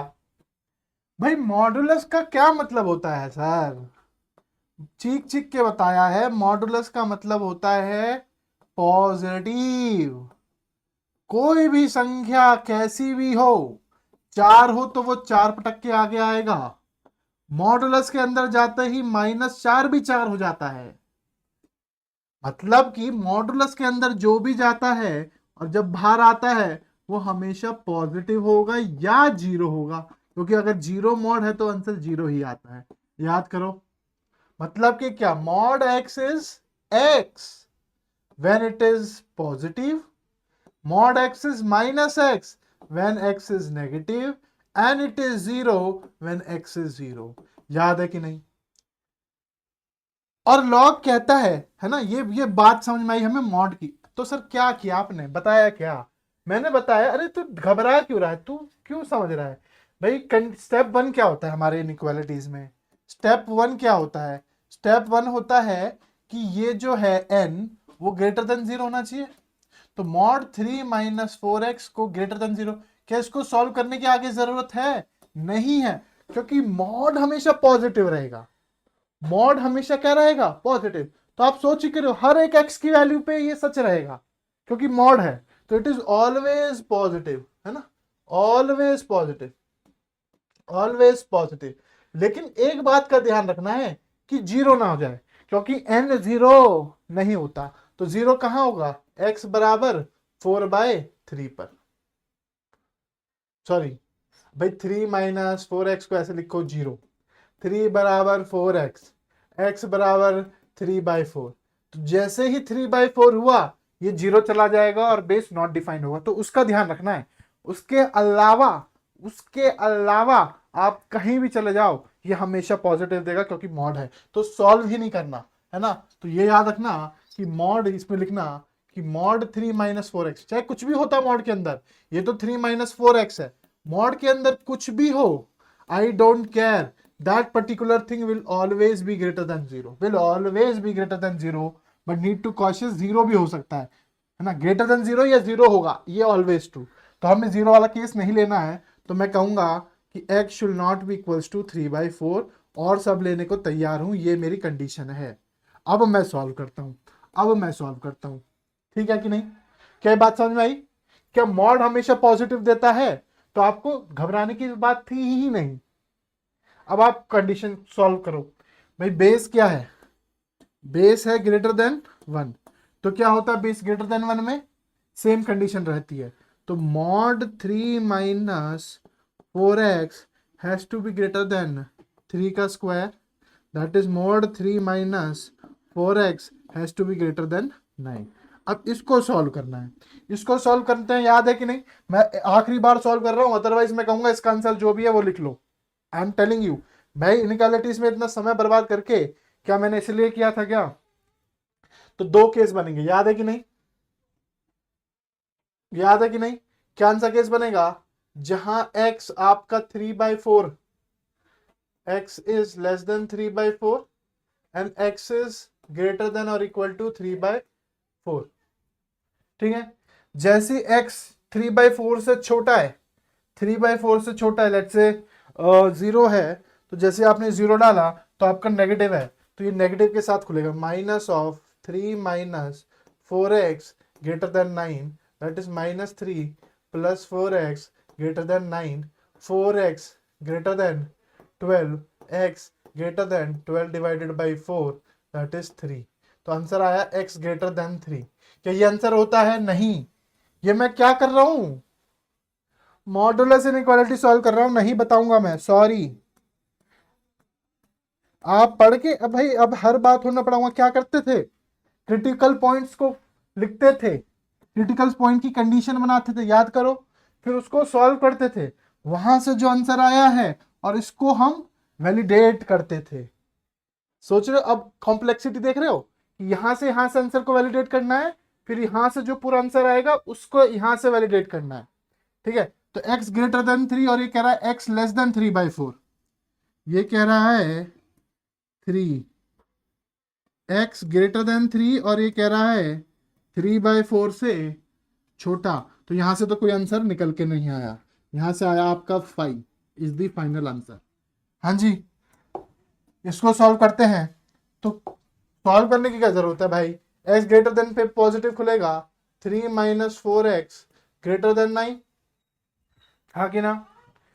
नेगेटिव से साइन से मल्टीप्लाई किया तो 4x minus 3 greater then, sorry ऐसे कर लो, इसको यहां बचाओ, तो 3 minus 9 is -6 greater than 4x। तो 4x, तो x की वैल्यू क्या आ गई? x की वैल्यू आ गई -6/4 दैट इज -3/2। हाँ कि ना? लेकिन अपन को क्या चेक करना है, यहां से क्या चेक करना है? सही किया कि मैंने कुछ गड़बड़ कर दी?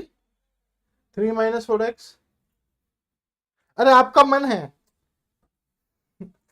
अरे आपका मन है कि आपको नेगेटिव से करना है। फॉर एग्जाम्पल अगर आप कह रहे हो नेगेटिव से करना है तो -3 + 4x साइन चेंजेस -9।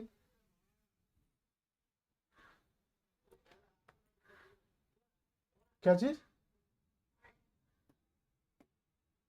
सो -9 + 3 6 -6 x -6/4 -3/2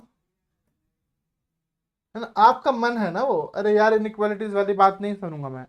ठीक है, ये कह रहा है कि आप -3/2 से छोटे होने चाहिए, छोटे। और ये कह रहा है कि x 3/4 से बड़ा होना चाहिए। पॉजिटिव कही ना? हाँ। तो कोई भी आंसर नहीं आया, यहां से भी 5 आया, तो आंसर कोई है ही नहीं इसका। Answer is no answer. कहीं गड़बड़ कर दिया क्या अपन ने?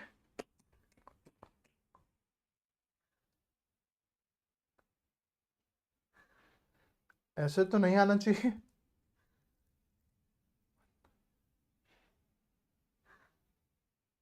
कहीं तो गड़बड़ मचाई अपन ने। 0 x < 3/4 > 4। सी <3/4 पे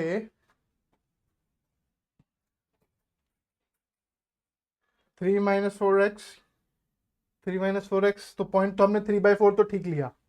दो कंडीशन बनाए, x < 3/4 होना चाहिए, तो 0 जैसे डाला मैंने तो ये 3 आ रहा है।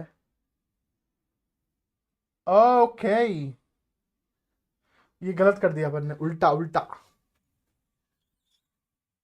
x > 3/4 x < 3/4। भाई < 3/4 पे नेगेटिव जा रहा है, ये डब्बा नेगेटिव जा रहा है, तो x < 3/4, 3/4 वो कह रहा है बड़ा होना चाहिए। यहां से आंसर आया 3 से बड़ा होना चाहिए, तो आंसर आया 3 से इंफिनिटी। ठीक है, यहां ही कह रहा है x < 3/4। ठीक है,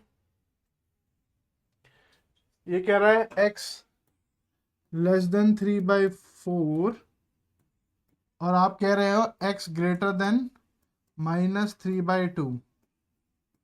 ठीक है, तो आंसर आया -3/2, 3/4।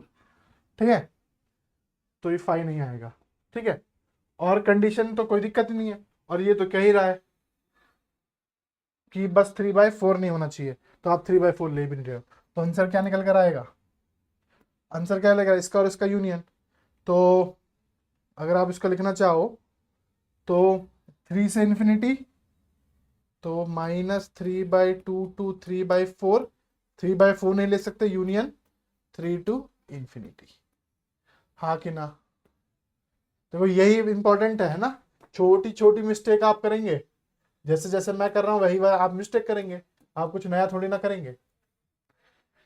पर मुझे एक बात बताओ, इसमें लॉग का कंसेप्ट क्या है? लॉग का कंसेप्ट ये था 1, और लॉग का कंसेप्ट ये था 2। ये सारा मैनिपुलेशन तो इनइक्वालिटीज का है ना, इसलिए वहां समय देकर आया था, जिससे यहां दर्द ना हो। आप आया कि नहीं आया? आया कि नहीं आया? भाई ये यहां से पूरा इनइक्वालिटीज है, ये लिखना, ये लिखना, ये इनइक्वालिटीज है, ये लॉग थोड़ी ना है। बाद में आंसर लिखना इज लॉग अगेन। ये सब तो इनइक्वालिटीज का खेल है, इसलिए मैं बोल रहा हूं अभी तो कुछ नहीं है, अभी तो इसके अंदर ही और बनती चली जाएंगी। और जब इस तरह के क्वेश्चंस आते हैं ना, आपकी ऑब्जर्वेशन इंपॉर्टेंट होनी चाहिए कि आप कौन सी चीजें इस्तेमाल कर सकते हो। यही डिफरेंस है। ऐसे सवाल ऐसे सवाल जेई के फेवरेट हैं, ये मैं बता देता हूं, है ना? लिख भी देता हूं, लिख देता हूं, जेई फेवरेट क्वेश्चंस, जहां जहां मेहनत बहुत सारी हो, है ना? तो वहां याद रखना कि ऑब्जर्वेशन से बहुत चीजें होती हैं। ठीक है, अब यहाँ देखो, यहाँ पे बहुत सारे ऑब्जर्वेशन थी, यहाँ पे बहुत सारे ऑब्जर्वेशन थी। जैसे जैसे आप आगे बढ़ोगे, जैसे जैसे प्रैक्टिस करोगे, आपको कुछ चीजें दिखने लग जाएंगी कि भाई ये पॉजिटिव कब होगा, कैसे होगा। आप, हो सकता है कि आप ये लिखो ही ना। एक बच्चा इतनी मेहनत कर रहा है 5 मिनट, और एक बच्चा 1 मिनट में सवाल लग रहा है। वही डिफरेंस जेई चाहती है। मॉडुलस के साथ, याद रखना, मॉडुलस के साथ क्वेश्चन बनाना जेई की आदत है। मॉडुलस के साथ क्वेश्चन बनाना जेई की आदत है। अब चाहे वो इनइक्वालिटीज हो। क्यों इनइक्वालिटीज? क्योंकि इनइक्वालिटीज से केसेस बनते हैं, और वहां अधिकतर बच्चा गलती करता है। भाई हमने गलती कर दी है तो आप किस खेत की मूली हैं? समझ पा रहे हो कि नहीं? तो ऐसी चीजों का ध्यान रखें और देखें। अब तो कोई गलती नहीं लग रही है, अगर लग रही है तो उसे सुधारें। ठीक है, छापे। और आगे बढ़ते हैं सवाल की तरफ।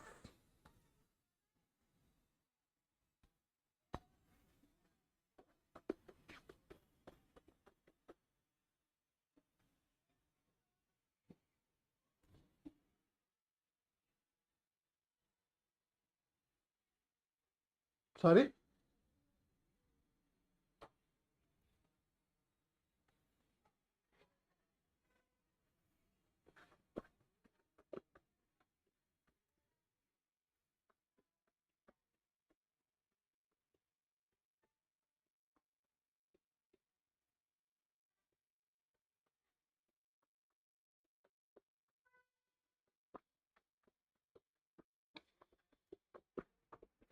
ठीक गड़बड़ की हो क्या?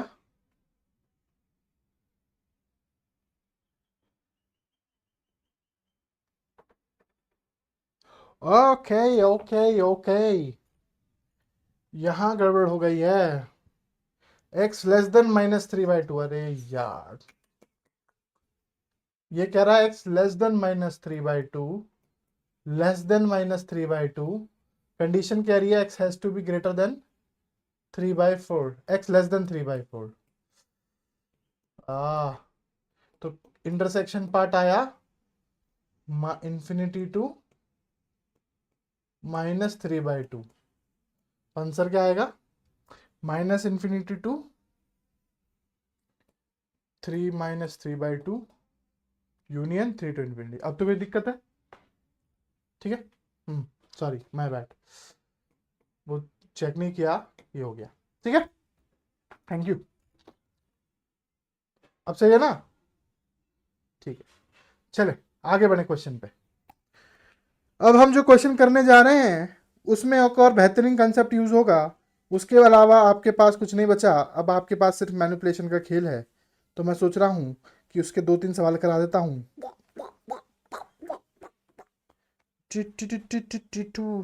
हाँ, ये करा देता हूँ, ये अच्छा इजी क्वेश्चन है। चले, अरे अब तो कोई गलती नहीं है इसमें। चले आगे बढ़े।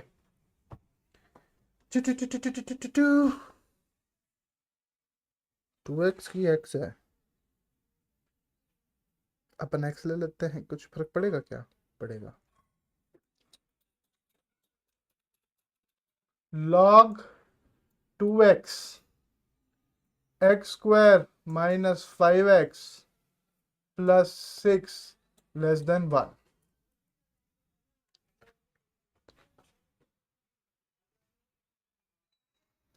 हाँ जी सर, अभी तक हम जो भी सवाल कर रहे थे, आप बोलोगे सर आपने जो पढ़ाया था वो समझ में आया। आप बोल रहे थे कि बेस चेक करो, बेस अगर लेस देन 1 है तो sign of inequality remain, or changes, if greater than 1 sign of inequality remain same.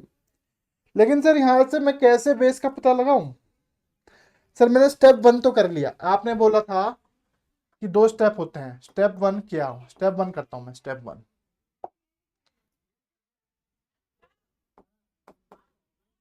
Step 1 है कि n has to be greater than 0।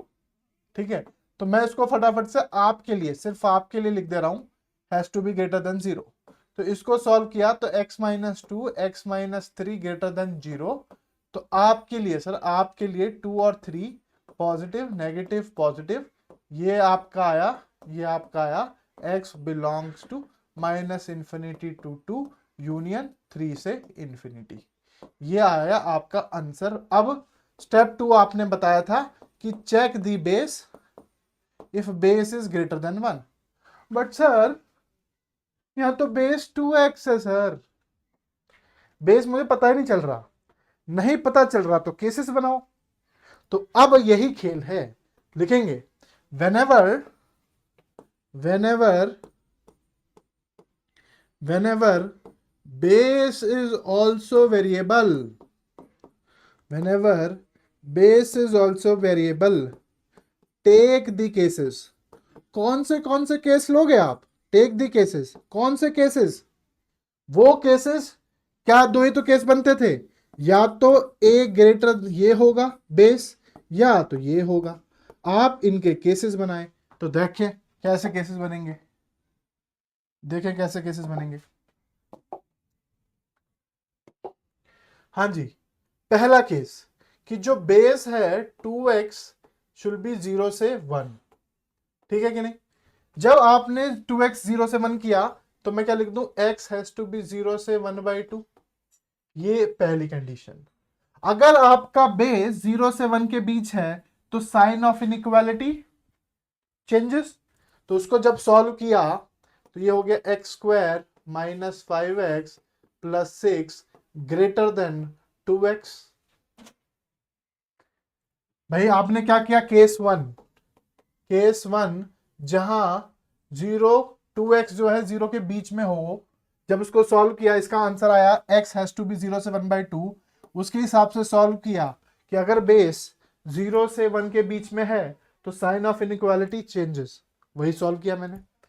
तब यहां से जब आपका आंसर आया तो मुझे बताओ, यह आया x² - 7x + 6 ग्रेटर देन 0। क्या किसी को दिख रहा है? ये लिखा हुआ है x² - 6x - x + 6 greater than 0। ये लिखा हुआ है x - 6 - 1 x - 6 ग्रेटर देन 0। क्या ये लिखा है x - 1 x - 6 ग्रेटर देन 0? क्या मैं इसे बोल दूं, ये कह रहा है 1 और 6। प्लीज मुझे बता देना अगर मैंने कोई गलती की हो। तो ये कह रहा है यहां से यहां, यहां से यहां, ठीक है, मॉडुलस वाली चीज है। भाई ये आंसर आया, लेकिन हमें इसके साथ इसका चेक करना पड़ेगा क्योंकि ये कह रहा है 0 से 1/2, 0 से 1/2। तो 0 से 1/2 के बीच में है कहीं, यहां आता है 0 और यहां आता है 1/2, ये तो इंटरसेक्शन के यही होगा। तो यहां से जो आंसर निकल के आया इस वाली कंडीशन से, वो निकल के आया s बिलोंग्स टू 0 से 1/2। कोई गलती, कोई दिक्कत? भाई ये कंडीशन, भाई ये क्या थे, केस वन था कि आप मान लो केस वन, और केस टू क्या मानोगे आप? केस टू क्या मानोगे? जब बेस आपका जो है वो ग्रेटर देन 1 हो, तो यहां से सॉल्व होकर आएगा 1/2। तो ये कंडीशन बन गई, ठीक है। भाई इसको सॉल्व किया तो इस जो आंसर आया वो और ये मैच होने चाहिए ना, तो आंसर आया यहां से ये। अब इसको सॉल्व करते हैं। अगर बेस ग्रेटर देन 1 है तो sign of inequality remains same, 5x plus less than 2x। तो देखो अब क्या मुझे जरूरत है पूरा सॉल्व करने की? क्या मुझे जरूरत है सॉल्व करने की? अरे भैया ये जाएगा -7x बनेगा, और ये हो जाएगा x - 1 x - 6 great less than 0। तो यहां से क्या ये आंसर 1 और 6, 1 6 प्लस माइनस प्लस, यही तो आंसर आया। अब इसका इसके साथ इंटरसेक्शन लेना है। तो ये कह रहा है कि 1/2 यहाँ होता है, उससे बड़ा होना चाहिए। तो यही तो आंसर आया। तो x बिलोंग्स टू 1,6। हाँ कि ना? ठीक है, लेकिन क्या ये इसका और इसके साथ क्या लेना है आपको? इंटरसेक्शन। वो कह रहा है भाई ये तो ये आंसर आया ना आपका, है ना? तो अब फाइनल आंसर कैसे लिखेंगे? इंटरसेक्शन करते हुए। वो बोल रहा है -2, -2 है कि 2 है? 2 है, 2 और 3, ठीक है। वो बोल रहा है 2 से इधर, 3 से इधर। आप बोल रहे हो 0 से 1/2, 0 से 1/2, 0 से 1/2, और आप बोल रहे हो 1/1 से 6, 1 से 6, 1 से 6। ठीक है, कहीं गड़बड़ कुछ ये किया? कहां पे?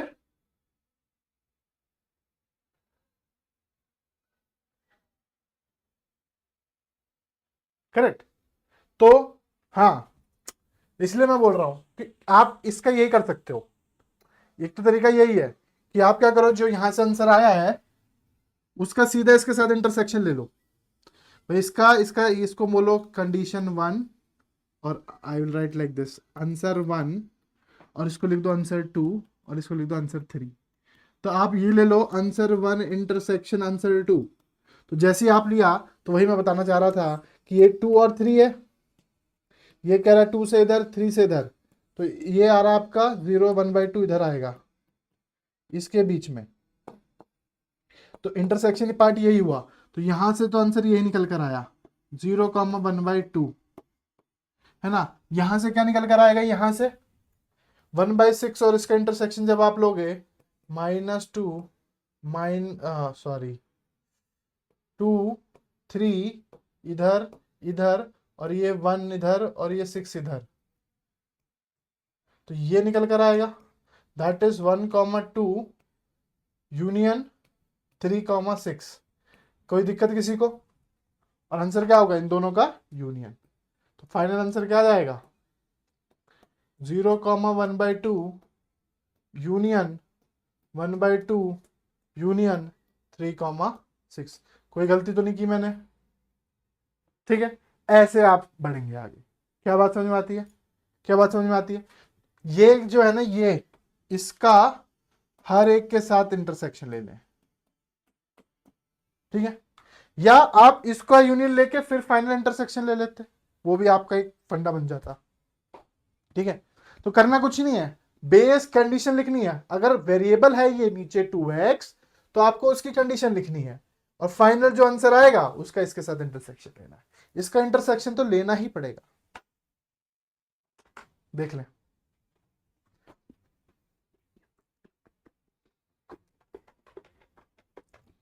किसी को कोई दिक्कत? तो यही वही, तो यही करा करे। मैं जो सजेस्ट करता हूं, स्टेप 1 इसको कंडीशन n को डिफाइन किए, स्टेप 2 बेस के केसेस लीजिए और उसका इंटरसेक्शन के साथ आंसर लिख दीजिए, स्टेप 3 यूनियन ले लीजिए। अगर मेरे हिसाब से जाओ तो क्या, स्टेप 1 n को ग्रेटर देन 0 बनाइए, स्टेप 2 बेस के केस लिखिए, केसेस, एंड टेक, है ना, बेस के केसेस।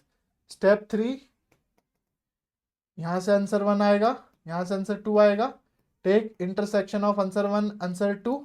स्टेप 4, तो यहां से आएगा आंसर, अलग अलग आंसर आएंगे, take union of cases final answer, cases के फाइनल आंसर्स के यूनियन ले लीजिए।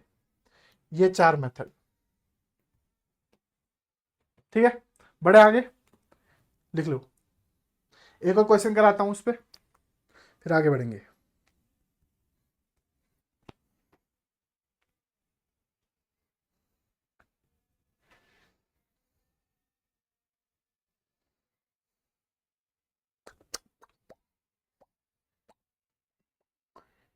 एक छोटा सा आंसर, मतलब एक छोटा सा क्वेश्चन, फिर देखते हैं कि कैसे आपका होता है।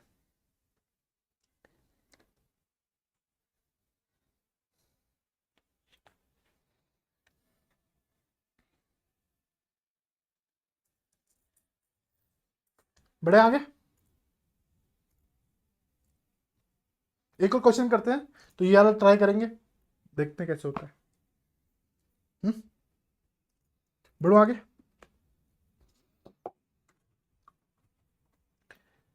एक और सवाल आपके समक्ष,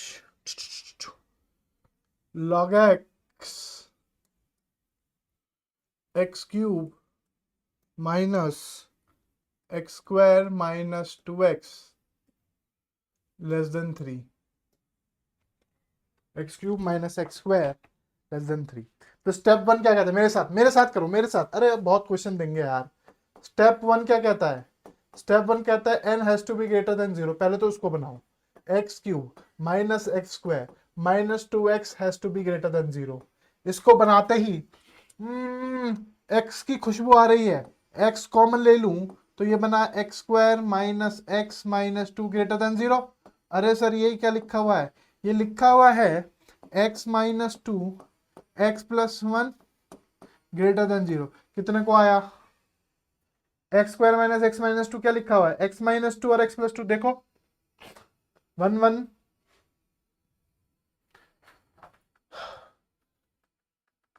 ठीक है, अब क्या करेंगे, जीरो है ना, ध्यान देना मेरे को, साथ देना, माइनस वन और two plus minus plus minus greater than zero, मतलब यहां से बड़ा यहां से बड़ा, तो यहां से x belongs to minus one to zero union two to infinity. ये आ गया आपका, इसको बोल देता हूं A1। ठीक है, ठीक है, ये तो हर एक में करना ही करना है, चाहे वेरिएबल बेस हो चाहे मॉडुलस बेस हो, कुछ भी हो, ये स्टेप तो कहीं नहीं जाने वाला। स्टेप टू, बेस क्या है, वेरिएबल, तो बेस के केस बनेंगे। कौन से केस बनेंगे, जहां बेस एक तरफ होगा 0 से 1 और जहां बेस होगा 1। चलिए बनाते हैं केसेस, चलिए बनाते हैं केसेस। पहला ले लेते हैं, पहला हम मान लेते हैं कि जो हमारा बेस है वो 0 से 1 के बीच है। अगर बेस 0 से 1 के, तो कंडीशन भी यही हो गई, तो x has to be between 0 to 1। ठीक है, अगर बेस 0 से 1 के बीच है तो क्या कहानी होती है, स्टेप टू में क्या, बेस की सॉल्व कर लेते हैं, राइट। क्या कह रहे हैं अपन कि कंडीशन क्या हो जाती है कि x cube minus x square minus two x will be greater then x cube, हाँ कि ना।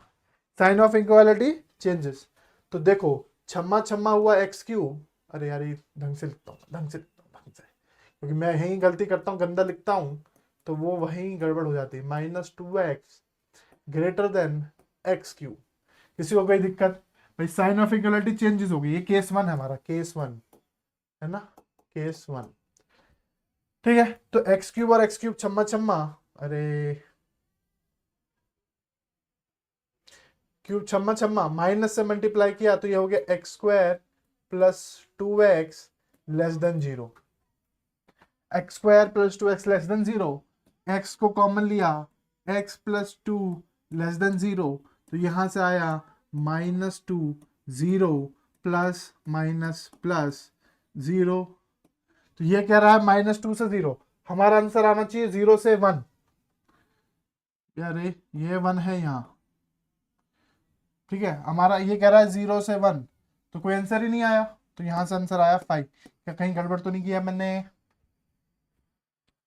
X square plus two x less than zero plus minus plus, भाई माइनस टू से और सही तो क्या है भाई, 1 पे वैल्यू डालो, 1 3 पॉजिटिव आ रही है, नेगेटिव पॉजिटिव, आपको लेस देन आंसर चाहिए था। ठीक है, फिर इसका और इसके साथ इंटरसेक्शन ले लो तो आंसर कोई 5 आएगा, यहां से आंसर 1 आया आपका 5।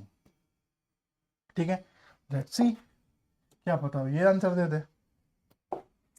केस टू, कि आपका बेस ग्रेटर देन 1 हो, तो क्या हो गया, क्या x minus one greater than zero हो गया। इसका मतलब क्या है, यहाँ 1 आ गया, इसको सॉल्व करने की जरूरत ही नहीं है, वैसे तो वो लिखा ही हुआ है x ग्रेटर देन 1। ठीक है, x cube minus x square minus two x less then x cube, फिर छम्मा छम्मा, क्या मुझे सॉल्व करने की जरूरत है, मैं यहां से ना लिख दूं सीधा सीधा, नहीं आया, अरे भाई, अरे भाई क्या यही वही बना, एक्स स्क्वायर सेम बना ना, x square plus two x less than zero, sorry two x greater than zero, हाँ कि ना। तो यहां पे जो आपने बनाया था माइनस टू और जीरो प्लस माइनस प्लस, अब मेरा आंसर ये होगा। ठीक है, लेकिन मुझे x ग्रेटर देन 1 चाहिए, आपका 1 यहां आता है, आपको ये चाहिए, तो कॉमन पार्ट ये हुआ, तो यहां से आंसर निकल के आएगा x belongs to 1 to infinity. ठीक है, ये आया आंसर 2, सॉरी ये आया यहां से।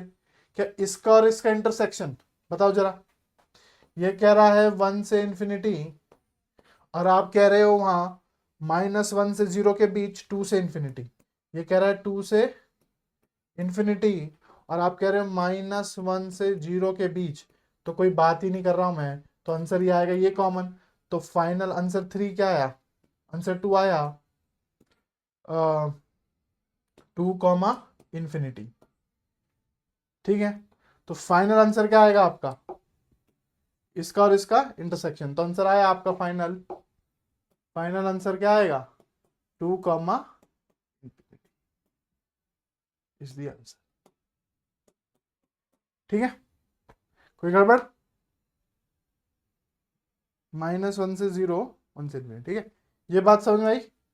यहां मुझे कहीं लग रही है गड़बड़, क्योंकि 5 आ रहा है, पर हो सकता है 5 आ रहा हो, 0 से 1 के बीच है ना। ठीक है, सही किया सब। ठीक है, चलिए आगे बढ़े।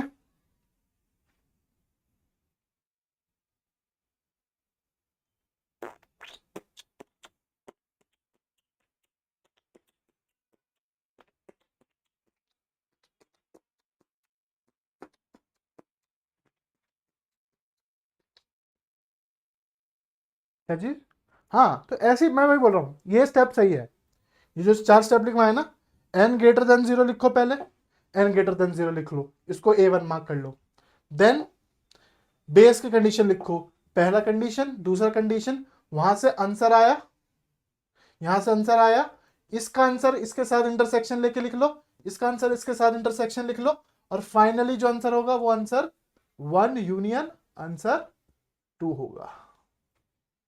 देखो ये यही तो लिखवाया है। ठीक है, ये अच्छा मेथड है एक्चुअली। ठीक है, अब मैं सॉल्व नहीं करूंगा, ये सब नहीं लिखूंगा, मैं लिखूंगा यहां से ये आंसर आएगा, यहां से ये आंसर लिखा आएगा, आप सॉल्व करेंगे, जैसे कि हमने मॉडुलस में आपका काटा था, हम अपनी जिंदगी यहां आसान बनाएंगे।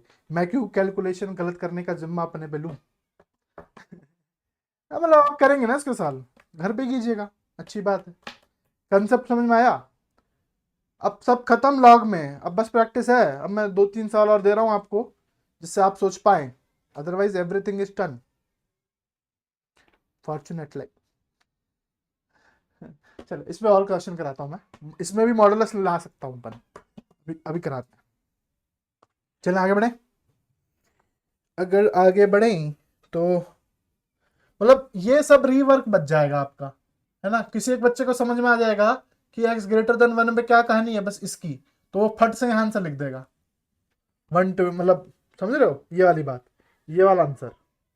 तो ऐसे आपको टाइम बचाना है अपना। ठीक है, आ, आ, आ, आ, आ, आ, सोच रहा हूं कि कौन सा सवाल कराऊं।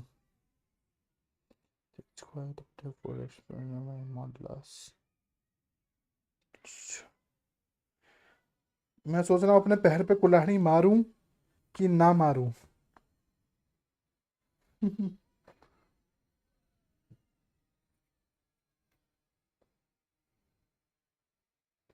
वही मैं सोच रहा हूँ कि अपने पैर पे कुल्हाड़ी मारूं कि ना मारूं।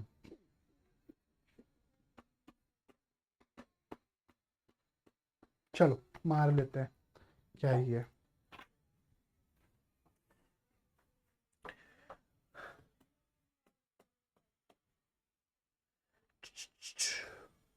log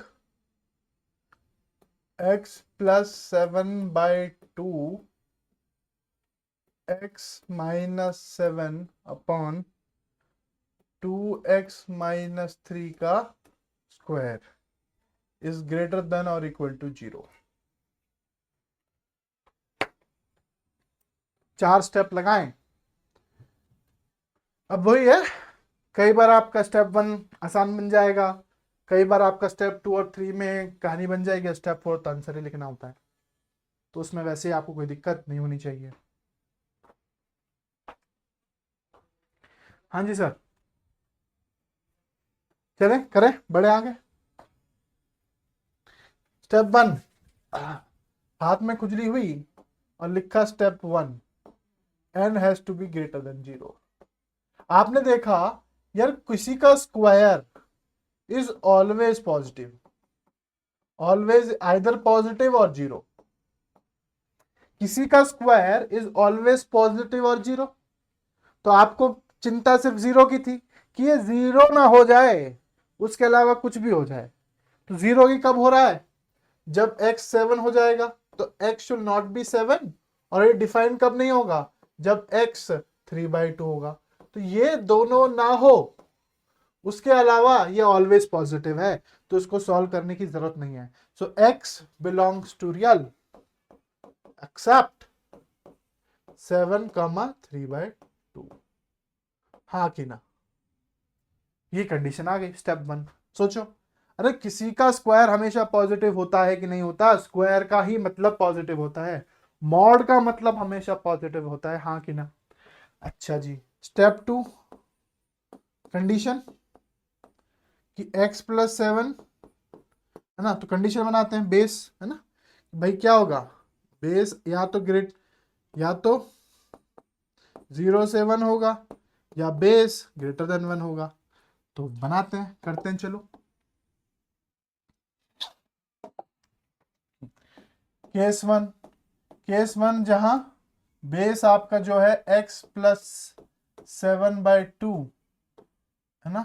इसको हटा देता हूं, ग्रेटर देन 0 लेस देन 1। ठीक है, ये है। तो उस केस में क्या हो जाएगा? x की क्या आएगी कहानी?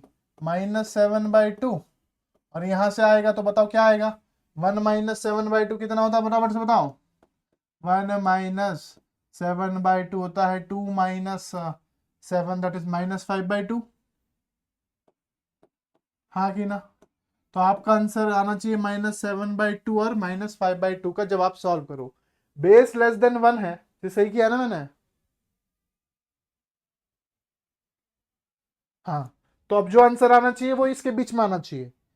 तो आइडली आप सोचो, अगर ऑप्शन लिखा है और कुछ आंसर है जो इसके बाहर है, और जो यहाँ पे केस थर्ड लिखोगे उसके भी बाहर है, वो तो कभी आएगा ही नहीं ना।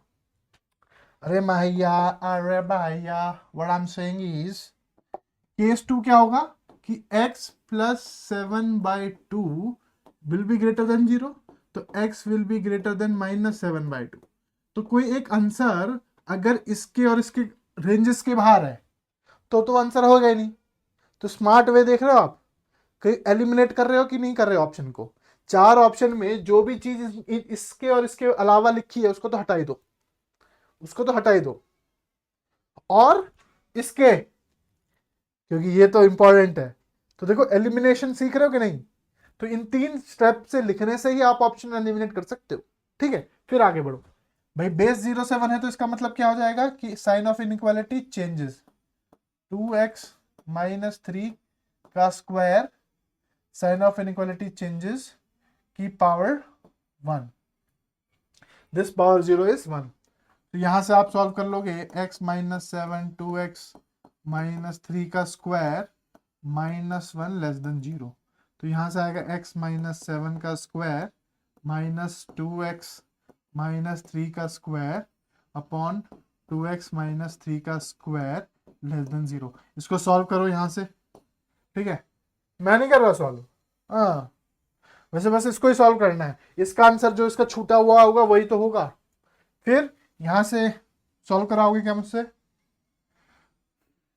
x² plus 7 7 49 -14x minus 4x² plus 9 minus 2 2 4 3 12x upon 2x - 3 का स्क्वायर।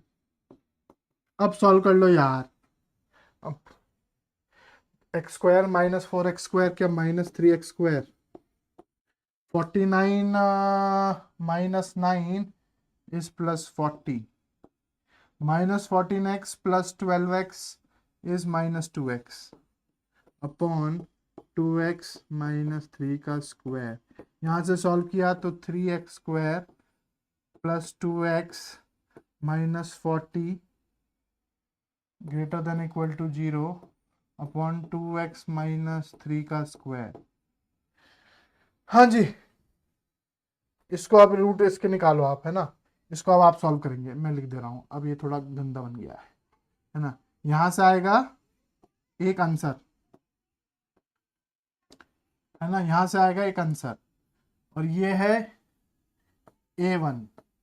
तो आपको क्या लेना है, उस आंसर का इंटरसेक्शन लेना है A1 का, वहां से आएगा आपको लेट से B1। ठीक है, फिर आप वही सॉल्व आप क्या करेंगे, यही सेम आपके लिए हो जाएगा x-7/2x-3 का स्क्वायर। सॉरी सॉरी, यहां से जो आंसर आएगा उसका इंटरसेक्शन पहले यहां से लेना है, ये C1 ले लेता हूं, A1 इंटरसेक्शन C1। ठीक है, फिर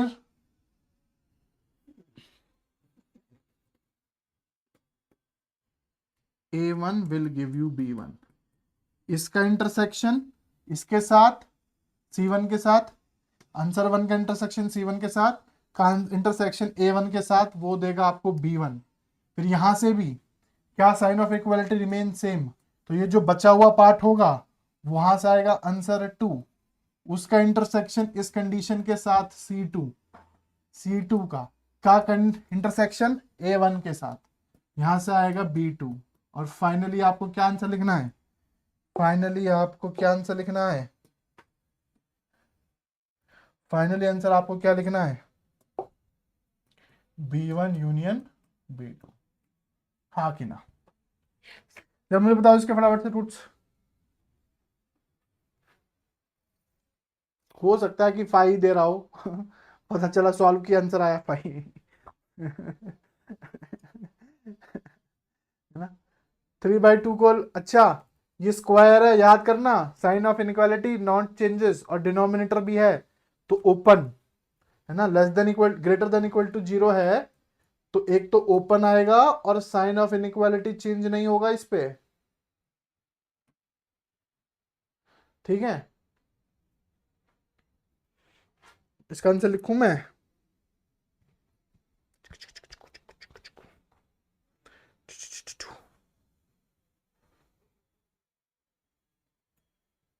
क्या चीज, दैट्स गुड,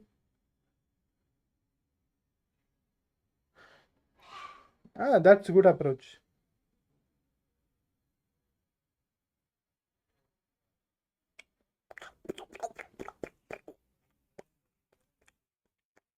-4 और 10/3, यहां से क्रिटिकल पॉइंट्स ऊपर से आ रहे हैं, -4 10/3, मुझे नहीं पता, हो सकता है आ रहा हो।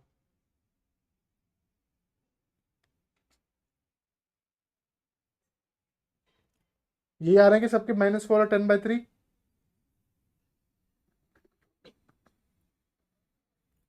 नहीं,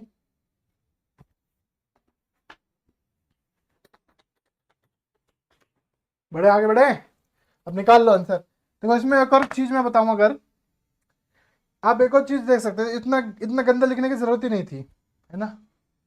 भाई ये लिखा है, देखो ये लिखा है A² और ये लिखा है B², तो यहीं अगर आप तोड़ देते, यहीं इसको यहीं यहीं निपटा देते इसको, आप लिख देते x-7/2x-3 +1 x-7, अरे यार, (2x-3 -1 <(1) सॉरी <(0)), ये लिख देते, तब आपका जीवन आसान बन जाता। कैसे बन जाता, ये खुद ही रूट निकल के आते। तो जैसे निकल के आते कैसे, देखो x-7 +2x-3/2x-3, ठीक है, और ये निकल कर आता x-7 -2x +3/2x-3। तो इसको देखो, ये हो जाता 3x -10/2x-3, और ये हो जाता x -x -7 +3 -4, है ना, (2x-3), ठीक है, <(0)। तो यहां से क्या निकल कर आता 10/3, तो वो सही तो था। नेगेटिव से मैं मल्टीप्लाई करता तो ये ग्रेटर देन 0 हो जाता, तो ये हो जाता 10/3 -4, और ये हो जाता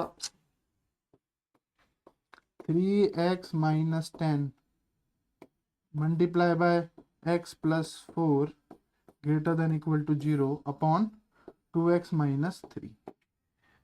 इसलिए इसका आंसर -4 और 10/3 ऊपर से आ रहे थे, नीचे से आता 3/2। इन तीनों को नंबर लाइन पे पटको, -4 यहाँ, 3/2 यहाँ, 10/3 यहाँ, प्लस माइनस 3/2 पे चेंज नहीं होगा, माइनस रहेगा प्लस रहेगा। ठीक है, तो इसका आंसर आना था यहां से लेकर यहां तक, इन्फिनिटी से -4, 10/3 से तक, और इसको लेना था -7/2 से -5/2, तो पूरा पूरा आ जाता। ठीक है, ये पूरा पूरा आ जाता, बस आपको क्या नहीं लेना था, 7 और 3/2 नहीं लेना था, तो ये आ भी नहीं रहा। ठीक है, ये पूरा पूरा आ जाता। ठीक है, इस केस में क्या आता, -4 से उल्टा हो जाता ना, -4 से 10/5 के बीच में, और x has to be -7/2। -7/2 is approximately -3.5 somewhere here, तो आपका ये वाला पूरा इंटरसेक्शन आ जाता है ये। हाँ कि ना, तो इसका union this is the answer. करें, आगे बढ़े, चलो आगे बढ़ो। एक लास्ट सवाल, एक लास्ट सवाल, किसी को कोई दिक्कत? एक लास्ट सवाल आपके समक्ष, और फिर हम इसको रैप अप करेंगे। log x² 4x - 5 upon mod x - 2 greater than और इक्वल टू 1/2।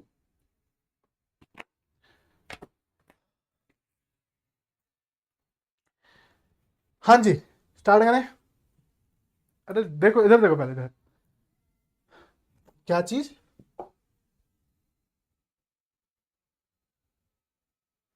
अब वो वही मैं बोल रहा हूँ कि तरीका है ना, दिस इज वन वे। हाँ, यहाँ पे भी लिख सकते थे, ये भी तो a² b² लिखा है, तो a² - b², तो इसको भी a+b, a- b लिख सकते थे। हाँ, एक्चुअली वही तो किया अपन ने, ये वही तो किया, ये वाला पॉइंट। ठीक है, मतलब आपका चॉइस है वो।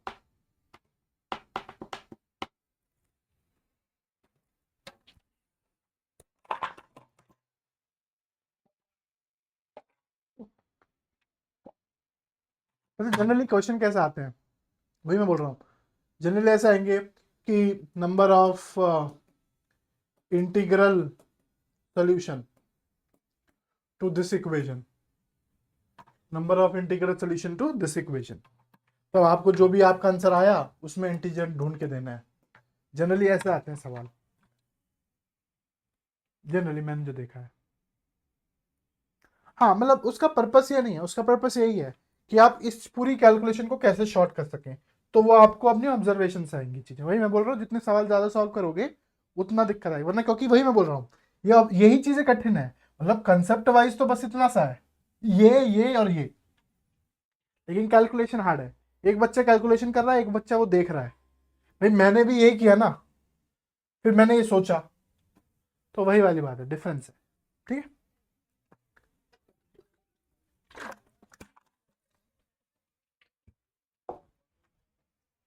हाँ जी, स्टार्ट करते हैं। सबसे पहले सर मैं लिख देता हूं, step 1, n has to be positive. Sir जैसे ही आपने लिखा 4x - 5 upon mod x - 2 has to be greater than 0, तो सर मेरी चिंता ये खत्म हो गई कि ये वाला बंदा तो हमेशा ही पॉजिटिव है, तो बस अगर ऊपर वाला पॉजिटिव हो जाए तो मेरा काम बन जाएगा। नहीं आया, अरे भाई ये पूरा ग्रेटर देन 0 होना चाहिए, लेकिन मॉड तो हमेशा पॉजिटिव होता है। अगर इस पूरे को पॉजिटिव होना है और नीचे वाला पॉजिटिव है, तो बस ऊपर वाला पॉजिटिव हो जाए, बस ये 0 ना हो जाए। तो सबसे पहली बात कि x should not belongs to 2, 2 नहीं होना चाहिए। दूसरा 4x - 5 has to be greater than 0, तो x has to be greater than 5/4।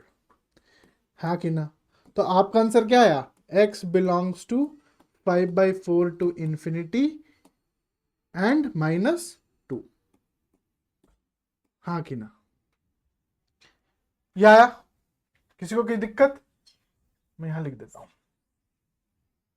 x belongs to 5/4 to infinity except 2।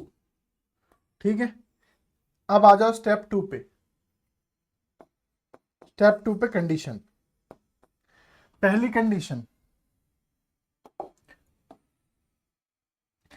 कि केस है ना, पहला केस कि 0 x² से 1 के बीच होना चाहिए, मतलब x खुद 0 से 1 के बीच होना चाहिए। ठीक है कि नहीं?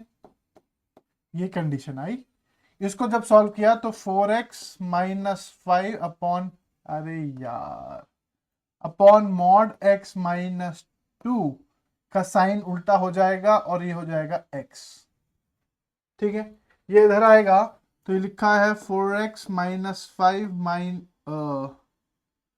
5 upon mod x - 2 minus x less then 0। ये लिखा है 4x - 5 x mod x - 2 greater than और इक्वल टू 0। ये है आपकी इक्वेशन। ठीक है, क्या मैं इसे सॉल्व करूं? अब इसके केसेस बनेंगे, है ना? आगे देखो टूट गया, अभी हमको इसके साथ लेना है। अब जो पहले, अब देखो कंडीशन बनती जा रही है। केस 1 में पहली कंडीशन ये, दूसरी कंडीशन जब x हो ग्रेटर देन 2 और x हो लेस देन और इक्वल टू 2। अगर ग्रेटर देन 2 है, अगर ग्रेटर देन 2 है, 3 है, 4 है, तो x पॉजिटिव के साथ खुलेगा। तो मैं यही लिख देता हूं, इसको वो करना है तो ये लिखता हूं 4x माइनस, तो ये एक कंडीशन और बन गई C2 CT। इसलिए मैं बोल रहा हूं आगे बढ़ता जाता सवाल, तो इसको यही लिखता हूं 4x - 5 ग्रेटर देन पे ये पॉजिटिव के साथ खुलेगा, तो ये हो जाएगा -x² plus 2x upon x - 2। बोलो किसी को कोई दिक्कत? तो ये बन गया, यहां से कोई सॉल्व करो फटाफट से इसको। तो ये हो गया -x² 4x plus 2 plus 6x -5 upon x - 2। Condition क्या था, क्या चल रहा था हमारा? Less than equal to 0। Negative से मल्टीप्लाई कर दोगे तो हो जाएगा x² minus 6x plus 5 upon x - 2 greater than और इक्वल टू 0। ठीक है, यहां से आया आपका 2 और 3 रूट। ठीक है, x - 2 और 3। देखो x, अच्छा हाँ, कई लोग सोच रहे होंगे सर काट दें क्या? याद करो काटते नहीं है भाई। x - 2 x - 3 और x - 2, क्या ये छम्मा छम्मा कर दूं? नहीं, आपको ये लिखना आना चाहिए नंबर लाइन पे 2 और 3। साइन चेंज करो और चेक करो, क्या कर लोगे? ठीक है, अब मैं आता हूं इधर, है ना? ये तो ये वाला केस हुआ इसमें, ये वाला है ना। अब ये वाले केस पे देखो, वही पहले होता था एक केस, दो केस, तीन केस। अब इसके अंदर ही दो। लेस देन 2 पे क्या खुलेगा? नेगेटिव के साथ। तो 4x - 5 प्लस नेगेटिव के साथ, है ना? तो इसको मैं लिख दूं -5 -x प्लस 2 अपॉन -x+2। ठीक है, इसके साथ जो आंसर आएगा, सबसे पहले इसका आंसर यहां से ले आंसर 1 आया, तो आंसर 1 इंटरसेक्शन C2 यहां लिखता हूं। आंसर 1 इंटरसेक्शन C2, यहां से जो आएगा answer 2 intersection with C3।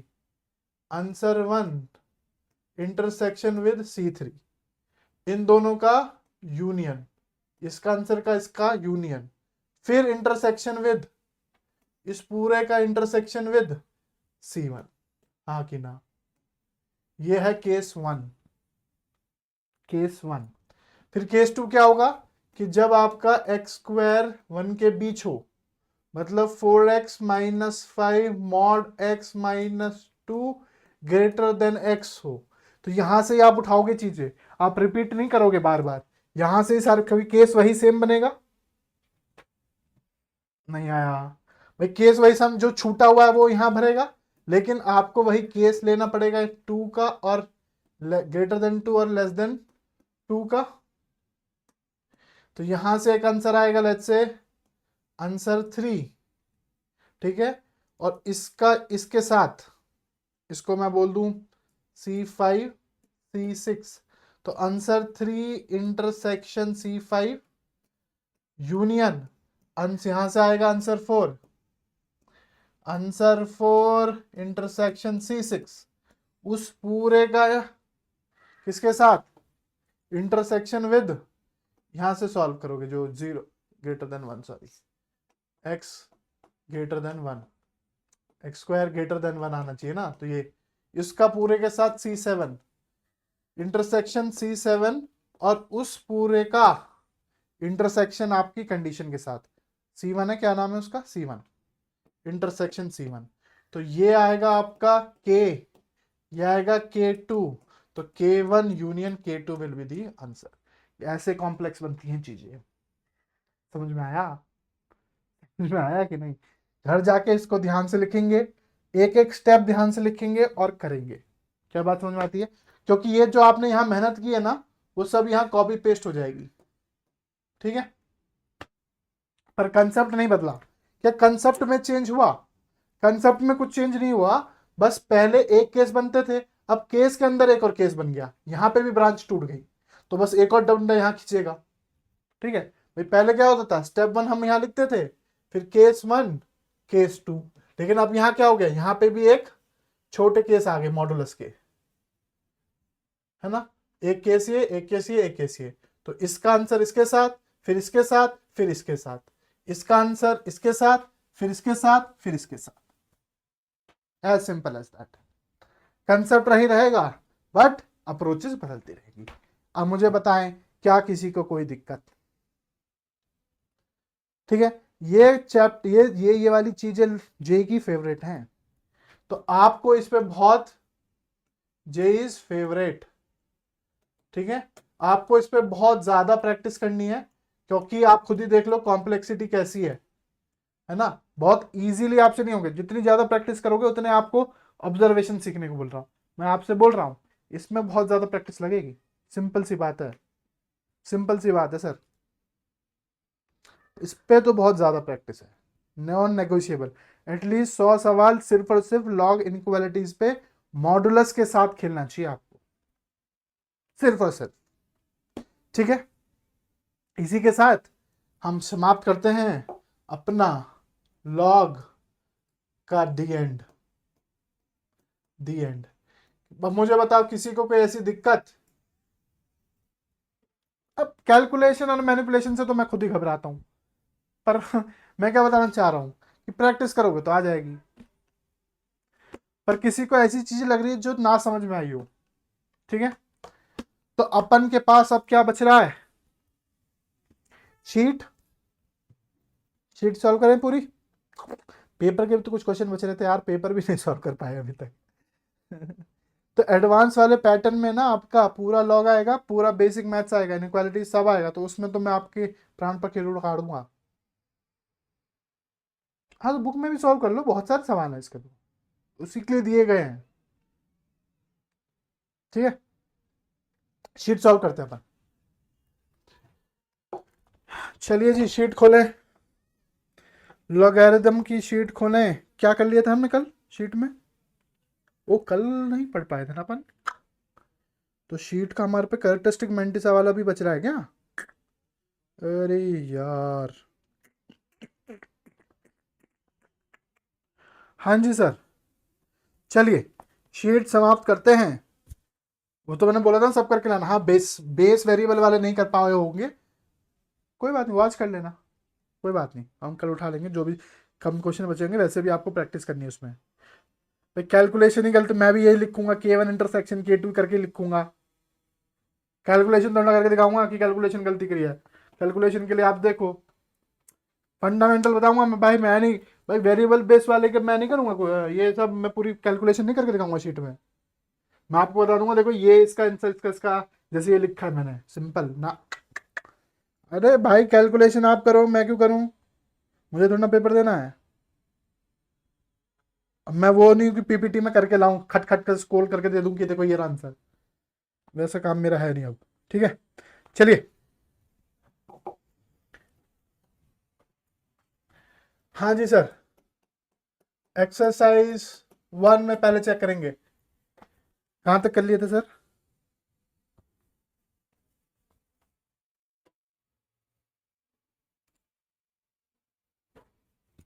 2 point